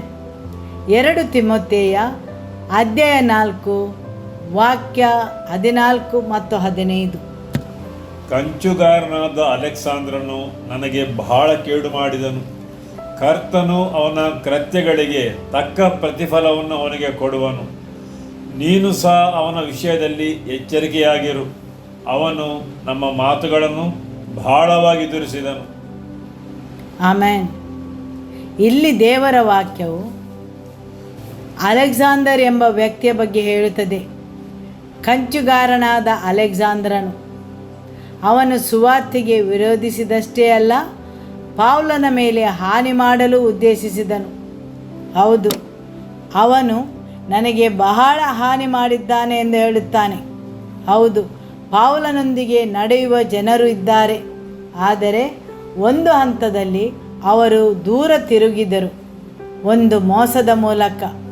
ಹೌದು, ಮೋಸದ ಆತ್ಮವೇನು? ಅದು ಕೆಲವರ ಆತ್ಮಗಳನ್ನು ಸೆಳೆಯುತ್ತದೆ. ಅವರು ತಮ್ಮ ನಿರ್ದಿಷ್ಟ ಗುರಿಯನ್ನು ನೆರವೇರಿಸದಂತೆ, ಅವರು ಇರಬೇಕಾದ ಸ್ಥಳದಲ್ಲಿ ಸಿಗದಂತೆ, ನಿರ್ದಿಷ್ಟ ಗುರಿಗಳು ವಿಧಿಗಳು ಪರಸ್ಪರ ಬದಲಾಯಿಸಲ್ಪಟ್ಟವು. ಸರಿಯಲ್ಲವೇ? ಆಮೆನ್. ಹಾಲೆಲೂಯ. ನೀವು ದೇವರ ವಾಕ್ಯವನ್ನು ಆನಂದಿಸುತ್ತೀರಿ ಅಲ್ಲವೇ? ಆಮೆನ್. ಹಾಲೆಲೂಯ. ನಾವು ಇಷ್ಟರವರೆಗೆ ಒಂದೇ ಆತ್ಮದ ಬಗ್ಗೆ ಮಾತನಾಡಿದೆವು. ಅದನ್ನು ಇನ್ನೂ ಮುಗಿಸಿಲ್ಲ. ಅದು ಮೋಸದ ಆತ್ಮ. ಸರಿಯಲ್ಲವೇ? ಆಮೆನ್. ಹೀಗಾಗಿ ಪಾಸ್ಟರ್ ಅವರು ಅನೇಕ ಸಲ ಹೀಗೆ ಮಾತನಾಡುತ್ತಿದ್ದರು, ಅದು ಕೃತಜ್ಞತೆಯಿಂದ ಆರಂಭವಾಗುತ್ತದೆ ಎಂದು. ಶತ್ರು ನಿಮ್ಮ ಹೃದಯವನ್ನು ಕಹಿ ಆಗಿಸಬಲ್ಲ ಆ ಕ್ಷಣದಲ್ಲೇ ನಿಮ್ಮ ಹೃದಯದಿಂದ ಕೃತಜ್ಞತೆಯನ್ನು ಕಸಿದುಕೊಳ್ಳುತ್ತಾನೆ ಮತ್ತು ಅಲ್ಲಿ ಎಲ್ಲೋ ಒಂದು ಕಡೆ ನಿಮ್ಮ ಹೃದಯವು ಕೃತಜ್ಞವಾಗುತ್ತದೆ. ನಿಮ್ಮ ಹೃದಯದಲ್ಲಿ ಕೃತಜ್ಞತೆ ಮತ್ತು ಕೃತಜ್ಞತೆಯ ಭಾವನೆ ಕಳೆದು ಹೋಗುತ್ತದೆ. ಅಲ್ಲಿ ಶತ್ರುವಿನ ಪ್ರವೇಶವಾಗುತ್ತದೆ. ನಿಮ್ಮ ಜೀವನದಲ್ಲಿ ಕೆಲವು ನಿರಾಶೆಗಳು ಇದ್ದರೆ, ನಿಮಗೆ ನಿಮ್ಮ ಪ್ರಾರ್ಥನೆಗೆ ಉತ್ತರ ಸಿಗದೇ ಇದ್ದರೆ, ಯಾವುದೋ ರೀತಿಯ ನಂಬಿಕೆ ನಿಮಗೆ ತಿಳಿದಿದೆಯೇ? ಅದು ನಿಮ್ಮ ನಂಬಿಕೆಯ ಮೇಲೆ ಪರಿಣಾಮ ಬೀರುತ್ತದೆ ಮತ್ತು ಅಕಸ್ಮಾತ್ತಾಗಿ ನಿಮ್ಮ ಹೃದಯವು ಕಹಿ ಆಗುತ್ತದೆ ಮತ್ತು ಕೃತಜ್ಞವಾಗುತ್ತದೆ ಮತ್ತು ನಿಮ್ಮ ಹೃದಯ ನಿಧಾನವಾಗಿ ದೇವರ ಕಡೆಗೆ ಕಠಿಣವಾಗುತ್ತದೆ ಮತ್ತು ಆ ಪ್ರಯಾಣ ಆರಂಭವಾಗುತ್ತದೆ. ಹೌದು, ಡೆರಿಕ್ ಪ್ರಿನ್ಸ್ ಅವರು ಕೃತಜ್ಞತೆಯ ಬಗ್ಗೆ ಮಾತನಾಡುತ್ತಿದ್ದರು. ಅದು ಶತ್ರುವಿಗೆ ಬಾಗಿಲುಗಳನ್ನು ತೆರೆಯುವ ಒಂದು ವಿಷಯವೆಂದು. ಕೃತಜ್ಞತೆ, ದೇವರ ಕಡೆಗೆ ನೀವು ನಿಮ್ಮ ಕೃತಜ್ಞತೆಯನ್ನು ಕಳೆದುಕೊಳ್ಳುವ ಕ್ಷಣದಲ್ಲೇ ನಿಮ್ಮ ಯಾವುದೇ ಪ್ರಾರ್ಥನೆಗಳಿಗೆ ಉತ್ತರ ಸಿಗದಿದ್ದರೂ ಆತನು ನಿಮ್ಮ ಆತ್ಮವನ್ನು ರಕ್ಷಿಸಿದ್ದಾನೆ ಎಂದು ಕೃತಜ್ಞರಾಗಿರಿ. ನಿಮ್ಮನ್ನು ಶಾಶ್ವತ ಶಾಪದಿಂದ ರಕ್ಷಿಸಿದ್ದಾರೆ. ನೀವು ಆತನನ್ನು ಅನುಸರಿಸುವ ಕಾರಣವೇನೆಂದರೆ ಅದು ಆತನ ಕೈಗಳಿಗಾಗಿ ಅಲ್ಲ, ಆತನಿಂದ ನಿಮಗೆ ಸಿಗುವುದಕ್ಕಾಗಿ ಆತನನ್ನು ಅನುಸರಿಸಬೇಡಿರಿ. ಹೌದು, ಲೈಕ್ಗಳಿಗಾಗಿ ಅನೇಕ ಜನರು ಇದ್ದಾರೆ ಮತ್ತು ಸಬ್ಸ್ಕ್ರಿಪ್ಷನ್ಗಳಿಗಾಗಿ ಹಲವಾರು ಮಾತುಗಳನ್ನು ಹೇಳುತ್ತಾರೆ. ಅವರು ಆಶೀರ್ವಾದ ಎಂದು ಹೇಳುತ್ತಾ ಇರುತ್ತಾರೆ. ಹೌದು, ಆಶೀರ್ವಾದಗಳು ಖಂಡಿತವಾಗಿಯೂ ಇವೆ. ನೀವು ಮೊದಲು ಆತನ ರಾಜ್ಯವನ್ನು ಹುಡುಕಿರಿ, ಆತನು ಸೇರಿಸುತ್ತಾನೆ ಮತ್ತು ಸೇರಿಸುವವನು ಆತನೇ. Amen, hallelujah. ನೀವು ಯಾವುದನ್ನಾದರೂ ಹುಡುಕಲು ಆರಂಭಿಸಿದಾಗ ಮತ್ತು ಅದು ನಿಮಗೆ ಸಿಗದಾಗ ನಿಮ್ಮ ಒಳಗಿನ ನಿರಾಸೆ ತೆರೆದ ಬಾಗಿಲಾಗಿ ಬಿಡುತ್ತದೆ. ನಿಮ್ಮ ನೆರೆಯವರನ್ನು ನೋಡಿ ಹೇಳಿ, ನಿಮ್ಮ ನಿರಾಸೆಗಳೇ ತೆರೆದ ಬಾಗಿಲುಗಳಾಗುತ್ತವೆ. ಮತ್ತು ಅನೇಕ ನಿರಾಸೆಗಳು ಅವಾಸ್ತವಿಕ ನಿರಾಸೆಗಳಿಂದ ಆರಂಭವಾಗುತ್ತವೆ. ಶತ್ರು ನಿಮಗೆ ಯಾವುದೇ ವಿಷಯದಲ್ಲಿ ಮೋಸ ಮಾಡಬಲ್ಲವನಾದರೆ ಮತ್ತು ನಂತರ ಯಾವುದೋ ವಿಷಯದಲ್ಲಿ ನೀವು ಅರಿಯದೆ ನಿಮ್ಮ ಹೃದಯ ಕಹಿಯಾಗುತ್ತದೆ ಮತ್ತು ಕರ್ತನ ಮೇಲೆ ಕೋಪಗೊಳ್ಳುತ್ತದೆ. ನೀವು ಇನ್ನೂ ಬಂದು ಆರಾಧಿಸಬಹುದು, ನೀವು ಇನ್ನೂ ಸಭೆಗೆ ಬರಬಹುದು, ನೀವು ಇನ್ನೂ ವಾಕ್ಯವನ್ನು ಘೋಷಿಸಬಹುದು, ನೀವು ಇನ್ನೂ ಅನೇಕ ಕೆಲಸಗಳನ್ನು ಮಾಡಬಹುದು. ಆದರೆ ಅದೆಲ್ಲವೂ ಧರ್ಮದ ಹೊರಗಿನ ರೂಪ ಮಾತ್ರ. ಹೌದು, ನೀವು ಇನ್ನೂ ಆರಾಧಿಸಬಹುದು, ಆದರೆ ನಿಮ್ಮ ಹೃದಯ ಕಠಿಣವಾಗಿದೆ, ನಿಮ್ಮ ಅಂತಃಕರಣ ಸ್ಪಷ್ಟವಾಗಿಲ್ಲ. ಒಳಗೊಳಗೆ ಕಹಿ ನೀರುಗಳಿವೆ. ಒಳಗೊಳಗೆ ನೀವು ಕರ್ತನ ಮೇಲೆ ಕೋಪಗೊಂಡಿದ್ದೀರಿ. ನೀವು ಆತನೊಂದಿಗೆ ಹೊಂದಾಣಿಕೆ ಮಾಡಿಕೊಂಡಿಲ್ಲ. ಆದರೆ ಹೊರಗಿನ ಎಲ್ಲವೂ ನಿಮ್ಮ ಬಳಿ ಇದೆ. ಅದೇ ರೀತಿಯ ಹೊರಗಿನ ರೂಪವೂ ನಿಮ್ಮಲ್ಲಿದೆ. ಯಾವುದೇ ಧರ್ಮಕ್ಕೂ ಅದರ ಹೊರಗಿನ ರೂಪ ಇರುತ್ತದೆ. ನಿಮಗೆ ಪ್ರತಿಯೊಂದು ಹೊರಗಿನ ರೂಪವಿರುತ್ತದೆ. ವಿಶ್ವಾಸಿಗಳ ಸಭೆಯಲ್ಲಿ ಹೀಗೆ ಇರುತ್ತದೆ. ಅವರು ಕೈತಟ್ಟಬಹುದು, ಜಿಗಿಯಬಹುದು, ನೃತ್ಯ ಮಾಡಬಹುದು, ಎಲ್ಲವನ್ನೂ ಮಾಡಬಹುದು, ಆದರೆ ಹೃದಯ ದೂರದಲ್ಲಿದೆ. ನೀವು ತಂದೆಯ ಮನೆಯನ್ನು ಬಿಟ್ಟು ಹೋಗಿದ್ದೀರಿ. ಇನ್ನೂ ಸರಿಯಾದ ಉಪದೇಶವನ್ನು ಅವನಿಗೆ ಹೇಳಲು ಸಾಧ್ಯವಿಲ್ಲ. ಹೌದು, ಪ್ಯಾಸ್ಟರ್ ಎಂದು ಕರೆಯುವ ಪ್ರತಿಯೊಬ್ಬರು ಅವರ ಕುರಿಯೇ ಅಲ್ಲ. ಯಾರಾದರೂ ನಿಮ್ಮನ್ನು ಪ್ಯಾಸ್ಟರ್ ಎಂದು ಕರೆಯುತ್ತಾರೆ ಎಂದ ಮಾತ್ರಕ್ಕೆ ಅವರು ಕುರಿಯಾಗಿದ್ದಾರೆ ಎಂದರ್ಥವಲ್ಲ.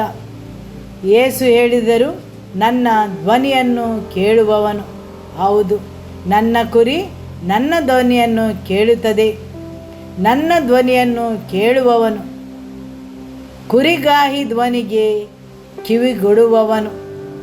ಹೀಗಾಗಿ ಶತ್ರು ನಿಮ್ಮನ್ನು, ನಿಮ್ಮ ಕುರಿಗಾಹಿಯ ಧ್ವನಿಯನ್ನು, ನಿಮ್ಮ ಕುರುಬನ ಧ್ವನಿಯನ್ನು ಅಥವಾ ಆತನ ಧ್ವನಿಗೆ ಕಿವಿಗೊಡಲಾರದ ಸ್ಥಳಕ್ಕೆ ಕರೆದೊಯ್ಯಬಲ್ಲನಾದರೆ, ಹೌದು, ದೇವರು ನಿಮ್ಮ ಮೇಲೆ ನೇಮಿಸುವವನಿಗೆ ನೀವು ಕಿವಿಕೊಡಲು ಸೋತು ಹೋದರೆ ನೀವು ಮೋಸದಲ್ಲಿದ್ದೀರಿ. ಸರಿಯಲ್ಲವೇ? ಆಮೆನ್. ಅಂದರೆ ಒಂದು ಮರ ತನ್ನ ಹಣ್ಣಿನಿಂದ ಗುರುತಿಸಲ್ಪಡುತ್ತದೆ. ನಿಮ್ಮ ಶತ್ರು ನಿಮ್ಮ ಆತ್ಮದ ಮೇಲ್ವಿಚಾರಕನಾಗಿ ದೇವರು ನೇಮಿಸಿರುವ ವ್ಯಕ್ತಿಯ ಮಾತಿಗೆ ಕಿವಿಗೊಡಲಾರದ ಸ್ಥಳಕ್ಕೆ ಕರೆದೊಯ್ಯಬಲ್ಲವನಾದರೆ ನಿಮ್ಮ ನೆರೆಯವರನ್ನು ನೋಡಿ ಹೇಳಿ, ನಿಮ್ಮ ಆತ್ಮದ ಮೇಲ್ವಿಚಾರಕನಾಗಿರುವುದು ಅದು ಪ್ಯಾಸ್ಟರನ ಜವಾಬ್ದಾರಿ. ನಿಮ್ಮ ಆತ್ಮದ ಮೇಲ್ವಿಚಾರಕನಾಗಿರುವುದು. ನೀವು ಮೋಸದಲ್ಲಿ ನಡೆಯದಂತೆ ಖಚಿತಪಡಿಸಿಕೊಳ್ಳಬೇಕು. ಮೋಸಗೊಳಿಸುವ ಆತ್ಮಗಳಿಗೆ ಕಿವಿಗೊಡದಂತೆ ನೋಡಿಕೊಳ್ಳಬೇಕು. ನಿಮ್ಮ ಆತ್ಮದ ಮೇಲ್ವಿಚಾರಕನಾದ ಆ ವ್ಯಕ್ತಿಯ ಧ್ವನಿಗೆ ಕಿವಿಗೊಡಲಾರದೆ ಇದ್ದರೆ ನೀವು ಯಾರ ಧ್ವನಿಯನ್ನು ಕೇಳುತ್ತಿದ್ದೀರಿ? ಆ ಕ್ಷಣದಲ್ಲಿ ದೇವರ ವಾಕ್ಯವನ್ನು ಕೇಳಲು, ಸರಿಯಾದ ಉಪದೇಶವನ್ನು ಕೇಳಲು, ತಿದ್ದುಪಡಿಯನ್ನು ಪಡೆಯಲು ನಿಮ್ಮ ಕಿವಿಯು ಮಂಕಾಗಿರುತ್ತದೆ. Amen, hallelujah. ನನಗೆ ಅನಿಸುತ್ತದೆ ಕೀರ್ತನೆ 141 ಹೀಗೆ ಹೇಳುತ್ತದೆ, ಧರ್ಮಿಗಳು ನನ್ನನ್ನು ಹೊಡೆಯಲಿ, ಅದು ಅಭಿಷೇಕದ ಎಣ್ಣೆಯಂತೆ. ನೀವು ಜನರನ್ನು ತಿದ್ದಲು ಪ್ರಯತ್ನಿಸಿದ್ದರೆ ಅವರ ಮುಖದ ಬಣ್ಣವು ನಿಮಗೆ ಕಾಣುತ್ತದೆ. ಜನರು ತೀವ್ರ ಭ್ರಮೆಗಳು ಮತ್ತು ಅಶಾಂತಿಯಲ್ಲಿ ನಡೆಯುತ್ತಿರುವಾಗ ನೀವು ಅವರನ್ನು ತಿದ್ದಲು ಪ್ರಯತ್ನಿಸಿದ್ದರೆ ಅದರ ಫಲ ಹೊರಬರುವುದನ್ನು ನೀವು ನೋಡಬಹುದು. ಆದರೆ ದೇವರ ವಾಕ್ಯವು ಹೇಳುತ್ತದೆ, ಧರ್ಮಿಗಳು ನನ್ನನ್ನು ಗದರಿಸಲಿ, ಅವರು ನನ್ನನ್ನು ಹೊಡೆಯಲಿ, ಅದು ಅಭಿಷೇಕದ ತೈಲದಂತೆ. Amen, hallelujah. ಹೌದು, ಧರ್ಮಿಗಳು ನನ್ನನ್ನು ಹೊಡೆಯಲಿ, ಅದರಲ್ಲೂ ಸಹ ಅಭಿಷೇಕವಿದೆ, ಹರಿಯುವ ಎಣ್ಣೆ ಇದೆ. ಹೌದು, ಅಷ್ಟರ ಮಟ್ಟಿಗೆ ದೇವರ ವಾಕ್ಯ ಹೇಳುತ್ತದೆ, ತಿದ್ದುಪಡಿ ನಡೆಯಲಿ. ಆಮೆನ್. ಯಾಕೆಂದರೆ ಆತ್ಮ ಮುಖ್ಯ. ಆತ್ಮವೇ ಭೂಮಿಯ ಮೇಲೆ ಅತ್ಯಮೂಲ್ಯವಾದದ್ದು. ಮಾನವನ ಆತ್ಮಗಿಂತ ಹೆಚ್ಚು ಅಮೂಲ್ಯವಾದದ್ದು ಏನೂ ಇಲ್ಲ. ಎಷ್ಟರ ಮಟ್ಟಿಗೆ ಅಂದರೆ ದೇವರು ತನ್ನ ಒಬ್ಬನೇ ಮಗನನ್ನು ಸಾಯಲು ಕಳುಹಿಸಿದನು. ತನ್ನ ಮಗನ ಜೀವಕ್ಕಿಂತಲೂ ನಿಮ್ಮ ಆತ್ಮವನ್ನು ಹೆಚ್ಚು ಮೌಲ್ಯವಾಗಿ ಇಟ್ಟನು. ದೇವರು ನಿಮ್ಮ ಆತ್ಮವನ್ನು ಅಮೂಲ್ಯವೆಂದು ಕಂಡನು. ಶತ್ರು ಜನರ ಆತ್ಮಗಳನ್ನು ಹಿಡಿದುಕೊಳ್ಳುತ್ತಾನೆ. ಅವನು ಬಲೆಗಳು ಮತ್ತು ಬಂಧನಗಳ ಮೂಲಕ, ದೆವ್ವಗಳ ಉಪದೇಶಗಳು, ಸುಳ್ಳು ಹೇಳುವ ಆತ್ಮಗಳು, ಮೋಸಗೊಳಿಸುವ ಆತ್ಮಗಳು ಮತ್ತು ಜನರ ಆತ್ಮಗಳು ಆ ಬಲೆಗಳೊಳಗೆ ಸಿಕ್ಕಿ ಹಾಕಿಕೊಂಡಿದೆ. ಆದರೆ ಅವರಿಗೆ ಅದರ ಅರಿವಾಗಿರುವುದಿಲ್ಲ. ಸರಿಯಲ್ಲವೇ? ಆಮೆನ್. ಹೌದು, ಮಗನು ನಿರ್ಧರಿಸಿದ ಕ್ಷಣದಲ್ಲಿ ಅವನು ತನ್ನ ಬುದ್ಧಿಗೆ ಬಂದಾಗ ಅವನು ಹೇಳಿದನು, ಶ್ರೀಮಂತನೊಂದಿಗೆ ಸಂಪರ್ಕ ಹೊಂದುವುದು ಈ ದೇಶದಲ್ಲಿ ನನಗೆ ಸಹಾಯವಾಗುವುದಿಲ್ಲ. ನಾನು ನನ್ನ ತಂದೆಯ ಮನೆಗೆ ಮರಳಬೇಕು. ನೀವು ಕರ್ತನ ಬಳಿಗೆ ಬಂದಾಗ ಪಡೆಯುವ ಎಲ್ಲವೂ ನೀವು ಆತನಿಂದ ಹೆಜ್ಜೆ ಹೊರಗಿಟ್ಟಾಗ ಅದೆಲ್ಲವನ್ನು ಕಳೆದುಕೊಳ್ಳುತ್ತೀರಿ. ನೀವು ದೈಹಿಕವಾಗಿ ಹೊರಗೆ ನಡೆದು ಹೋಗದೇ ಇರಬಹುದು, ಆದರೆ ಆತ್ಮದಲ್ಲಿ ನೀವು ಸಂಪರ್ಕ ಕಳೆದುಕೊಳ್ಳುತ್ತೀರಿ. ನೀವು ಕಳೆದುಕೊಳ್ಳಲು ಆರಂಭಿಸುತ್ತೀರಿ. ಆಮೆನ್. ಮಗನು ತಂದೆಯ ಮನೆಗೆ ಮರಳಿ ಬಂದನು. ತಂದೆಯು ಕಾಯುತ್ತಿದ್ದನು. ತಂದೆ ಹಂದಿಕೊಟ್ಟಿಗೆಗೆ ಹೋಗಲಿಲ್ಲ. ಅವನಿಗೆ ಅನೇಕ ಸೇವಕರು ಇದ್ದರು, ಮಗನನ್ನು ಹುಡುಕಲು ಮತ್ತು ಅವನನ್ನು ಮರಳಿ ತರಲು ಅವರನ್ನು ಕಳುಹಿಸಲಿಲ್ಲ. ಮಗನು ತನ್ನ ಸ್ವಇಚ್ಛೆಯಿಂದಲೇ ಹಿಂತಿರುಗಿ ಬರಲೇಬೇಕಾಯಿತು. Amen, hallelujah. ರೋಮಾಪುರದವರಿಗೆ ಅಧ್ಯಾಯ 1 ವಾಕ್ಯ 21-23. ಯಾಕೆಂದರೆ ದೇವರ ವಿಷಯವಾಗಿ ಅವರಿಗೆ ತಿಳುವಳಿಕೆ ಇದ್ದರೂ ಅವರು ಆತನನ್ನು ದೇವರೆಂದು ಮಹಿಮೆಪಡಿಸಿಲ್ಲ. ಆತನ ಉಪಕಾರಗಳನ್ನು ನೆನೆಸಿ ಆತನನ್ನು ಸ್ತುತಿಸಲಿಲ್ಲ. ಅವರು ಎಷ್ಟೇ ವಿಚಾರ ಮಾಡಿದರೂ ಫಲ ಕಾಣಲಿಲ್ಲ. ವಿವೇಕವಿಲ್ಲದವರ ಮನಸ್ಸು ಕತ್ತಲಾಗಿ ಬಿಟ್ಟಿದೆ.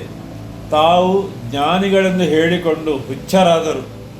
ಲಯವಿಲ್ಲದ ದೇವರ ಮಹಿಮೆಯನ್ನು ಅವರು ನಾಶವಾಗುವ ಮನುಷ್ಯ, ಪಶು, ಪಕ್ಷಿ, ಸರ್ಪಗಳು ಇತ್ಯಾದಿಗಳ ರೂಪಗಳೊಂದಿಗೆ ಬದಲಿಸಿಕೊಂಡರು. ಆಮೆನ್. ಹಾಲೆಲೂಯ. ಹೌದು, ಹೀಗಾಗಿ ನೀವು ಯಾವಾಗ ಕರ್ತನನ್ನು ಮಹಿಮೆ ಪಡಿಸುವುದನ್ನು ನಿಲ್ಲಿಸುತ್ತೀರಿ ಮತ್ತು ಆತನಿಗೆ ನಿಮ್ಮ ಹೃದಯದಿಂದ ನಿಜವಾದ ಕೃತಜ್ಞತೆ ಇಲ್ಲದಿರುವಾಗ, ದೇವರ ವಾಕ್ಯ ಹೇಳುತ್ತದೆ, ತಮ್ಮ ಆಲೋಚನೆಗಳಲ್ಲಿ ವ್ಯರ್ಥರಾದರು. ಹೌದು, ನಿಮ್ಮ ಆಲೋಚನೆಗಳು ಈಗಾಗಲೇ ಹಿಡಿಯಲ್ಪಟ್ಟಿವೆ. ನಿಮ್ಮ ಕಲ್ಪನೆಗಳು ಹಿಡಿಯಲ್ಪಟ್ಟಿವೆ. ಅವರು ತಮ್ಮ ಕಲ್ಪನೆಗಳಲ್ಲಿ ವ್ಯರ್ಥರಾದರು ಮತ್ತು ಅವರ ಮೂರ್ಖ ಹೃದಯ. ನಿಮ್ಮ ನೆರೆಯವರನ್ನು ನೋಡಿ ಹೇಳಿ, ನಿಮ್ಮಲ್ಲಿ ಮೂರ್ಖ ಹೃದಯ ಇದೆ, ಅದು ನಿಮ್ಮನ್ನು ಮೋಸಗೊಳಿಸಬಹುದು. ಹೌದು, ನಿಮ್ಮ ಹೃದಯ ನಿಮ್ಮನ್ನು ಮೋಸಗೊಳಿಸಬಹುದು. ನಾನು ನನ್ನ ಹೃದಯದಲ್ಲಿ ಅನುಭವಿಸಿದೆ. ಎಷ್ಟೋ ಜನರು ತಮ್ಮ ಜೀವವನ್ನು ಅರ್ಪಿಸಿದ್ದಾರೆ. ಒಬ್ಬ ಹುಡುಗ ಅಥವಾ ಹುಡುಗಿಯ ಹಿಂದೆ ಹೋಗಿ, ನನ್ನ ಹೃದಯ ಹೇಳಿತು ನಾನು ಅವನನ್ನು ಪ್ರೀತಿಸುತ್ತೇನೆ ಎಂದು, ಮತ್ತು ಅವರು ಹೃದಯವನ್ನು ಮುರಿದುಕೊಂಡರು. ನಂತರ ಅವರು ಮುರಿದ ಹೃದಯದೊಂದಿಗೆ ಬರುತ್ತಾರೆ. ಅವರ ಜೀವನ ಪೂರ್ತಿ ಅಳುತ್ತಲೇ ಇರುತ್ತಾರೆ, ಏಕೆಂದರೆ ಅವರ ಹೃದಯ ಅವರಿಗೆ ಮೋಸ ಮಾಡಿದೆ. ಆಮೆನ್. ಹಾಲೆಲೂಯ. ದೇವರ ವಾಕ್ಯ ಮುಂದುವರಿಸಿ ಹೇಳುತ್ತದೆ, ಮತ್ತು ಅವರ ಮೂರ್ಖ ಹೃದಯಗಳು ಕತ್ತಲಾಯಿತು. ತಾವು ಜ್ಞಾನಿಗಳು ಎಂದು ಘೋಷಿಸುತ್ತಾ ಅವರು ಮೂರ್ಖರಾದರು. ಅಂದರೆ ಅವರು ತಾವಾಗಿ ಘೋಷಿಸಿದರು ಅವರು ಜ್ಞಾನಿಗಳೆಂದು, ಅತ್ಯಂತ ಜ್ಞಾನಿಗಳೆಂದು. ಹಾಗಾದರೆ ಯಾರಾದರೂ ಅವರಿಗೆ ಸಹಾಯ ಮಾಡಬಹುದೇ? ಅವರು ಈಗಾಗಲೇ ತುಂಬ ಜ್ಞಾನಿಗಳು. ಹಾಗಾಗಿ ಯಾರಾದರೂ ತಾವು ಜ್ಞಾನಿ ಎಂದು ಭಾವಿಸಿದ ಕ್ಷಣದಲ್ಲಿ ಅವರ ಮನಸ್ಸು ಆಗಲೇ ಹಿಡಿಯಲ್ಪಟ್ಟಿರುತ್ತದೆ. ಅವರು ಆಗಲೇ ಬಲೆಗೆ ಸಿಕ್ಕಿರುತ್ತಾರೆ, ಬಲೆಗೆ ಹಿಡಿಯಲ್ಪಟ್ಟ ಪಕ್ಷಿಯಂತೆ. ಅವರದೇ ಕಲ್ಪನೆಗಳ ಮೂಲಕ, ಅವರದೇ ದಾರಿಗಳ ಮೂಲಕ ಶತ್ರು ಜನರ ಆತ್ಮವನ್ನು ಹೇಗೆ ಹಿಡಿಯುತ್ತಾನೆ ಎಂದರೆ ಅವರದೇ ರೀತಿಗಳ ಮೂಲಕ ಮತ್ತು ಅವರ ಕಲ್ಪನೆಗಳ ಮೂಲಕವೇ ಆಗಿರುತ್ತದೆ. ಕೆಲವು ದಿನಗಳ ಹಿಂದೆ ನಾವು ಅದರ ಬಗ್ಗೆ ಮಾತನಾಡಿದ್ದೆವು, ಜೇಡರ ಬಲೆಗಳನ್ನು ಹೇಗೆ ಮಾಡಲಾಗುತ್ತದೆ ಎಂಬುದನ್ನು. ಯೆಶಾಯ ಪ್ರವಾದಿಯ ಗ್ರಂಥ ಅಧ್ಯಾಯ 59 ವಾಕ್ಯ 5. ಹಾವಿನಂತೆ ಕೇಡಿನ ಮೊಟ್ಟೆಗಳನ್ನು ಮರಿಮಾಡುತ್ತಾರೆ, ಜೇಡರ ಹುಳದಂತೆ ಬಲೆಯನ್ನು ನೇಯುತ್ತಾರೆ. ಆ ಮೊಟ್ಟೆಗಳನ್ನು ತಿನ್ನುವವನಿಗೆ ಮರಣ ಉಂಟಾಗುವುದು. ಅದನ್ನು ಒಡೆದು ಬಿಡುವುದರಿಂದ ವಿಷದ ಮರಿ ಹೊರಡುವುದು. ಆಮೆನ್. ಹೌದು, ಅವರು ವಿಷಸರ್ಪದ ಮೊಟ್ಟೆಗಳನ್ನು ಇಡುತ್ತಾರೆ. ಹಾಗಾಗಿ ನಿಮ್ಮ ಕಲ್ಪನೆ ಮತ್ತು ನಿಮ್ಮ ಮನಸ್ಸು ವಿಷಸರ್ಪದ ಮೊಟ್ಟೆಯನ್ನು ಕಲ್ಪಿಸಿಕೊಳ್ಳಬಹುದು ಮತ್ತು ಅದು ಇಡಬಹುದು. ಇಟ್ಟ ಮೇಲೆ ಅದಕ್ಕೆ ಬೆಚ್ಚಗೆಯನ್ನು ನೀಡಿದಾಗ, ಅಂದರೆ ಅದರ ಸುತ್ತಲಿರುವಾಗ, ಹೌದು, ಕೋಳಿ ತನ್ನ ಮೊಟ್ಟೆಯನ್ನು ಇಟ್ಟಾಗ ಅದು ಅದರ ಮೇಲೆ ಕುಳಿತುಕೊಳ್ಳುತ್ತದೆ, ಸರಿಯಲ್ಲವೇ? ಹೌದು, ಅದು ಅದಕ್ಕೆ ಬಿಸಿ ಮತ್ತು ಬೆಚ್ಚಗೆಯನ್ನು ಕೊಡುತ್ತದೆ. ಆಗ ಮೊಟ್ಟೆಯು ಮರಿಯಾಗಿ ಬದಲಾಗುತ್ತದೆ. ಅದೇ ರೀತಿ ಕಲ್ಪನೆಗಳು ಮತ್ತು ಬೀಜಗಳು ಇವೆ, ಅಥವಾ ವಿಷಸರ್ಪದ ಮೊಟ್ಟೆ ಎಂದು ಕರೆಯುವುದೂ ಇದೆ. ಅದನ್ನು ವಿಷಸರ್ಪ ಆಲೋಚನೆಗಳು ಮತ್ತು ಮನಸ್ಸುಗಳಲ್ಲಿ ಇಡುತ್ತದೆ ಮತ್ತು ಮನುಷ್ಯನ ಕಲ್ಪನೆಗಳಲ್ಲಿ. ಆಮೆನ್. ನಿಮ್ಮ ಆಲೋಚನೆ ಅದರ ಸುತ್ತ ತಿರುಗುತ್ತಿರುತ್ತದೆ, ನಿಮ್ಮ ಕಲ್ಪನೆಗಳು ಅದರ ಸುತ್ತಲೂ ಓಡಾಡುತ್ತವೆ ಮತ್ತು ನೀವು ಅರಿಯದೆ, ನಿಮಗೆ ಗೊತ್ತಾಗದೆ ಒಂದು ವಿಷಸರ್ಪಕ್ಕೆ ಜನ್ಮವನ್ನು ನೀಡುತ್ತೀರಿ. ಹೌದು, ಒಂದು ಸತ್ತ ವಿಷಸರ್ಪವು ವಿಷಕಾರಿಯೇ. ಮಗು ವಿಷಸರ್ಪವು ಕೊಲ್ಲಬಹುದು. ಹೊಸದಾಗಿ ಹುಟ್ಟಿದ ವಿಷಸರ್ಪವು ಕೊಲ್ಲಬಹುದು. ಸರಿಯಲ್ಲವೇ? ಆಮೇನ್. ಹಾಗಾದರೆ ಶತ್ರು ತನ್ನ ಮೊಟ್ಟೆಗಳನ್ನು ಇಡಬಹುದಾದರೆ, ತನ್ನ ಆಲೋಚನೆಗಳನ್ನು ನಿಮ್ಮ ಮನಸ್ಸಿನಲ್ಲಿ ಇಡಬಹುದಾದರೆ ಮತ್ತು ಅದನ್ನು ಕಲ್ಪಿಸಿಕೊಳ್ಳುವಂತೆ ಮಾಡಬಹುದಾದರೆ, ನೀವು ಅರಿಯದೆ ವಿಷಸರ್ಪದ ಮೊಟ್ಟೆಯ ಮೇಲೆ ಕುಳಿತಿದ್ದೀರಿ. ಮತ್ತು ವಾಕ್ಯವು ಮುಂದುವರಿಸಿ ಹೇಳುತ್ತದೆ, ಅದರ ಮೊಟ್ಟೆಗಳನ್ನು ತಿನ್ನುವವನು ಸಾಯುತ್ತಾನೆ. ಮತ್ತು ಅದು ನುಚ್ಚಾಗಿರುವುದರಿಂದ ಒಂದು ವಿಷಸರ್ಪ ಹೊರಬರುತ್ತದೆ.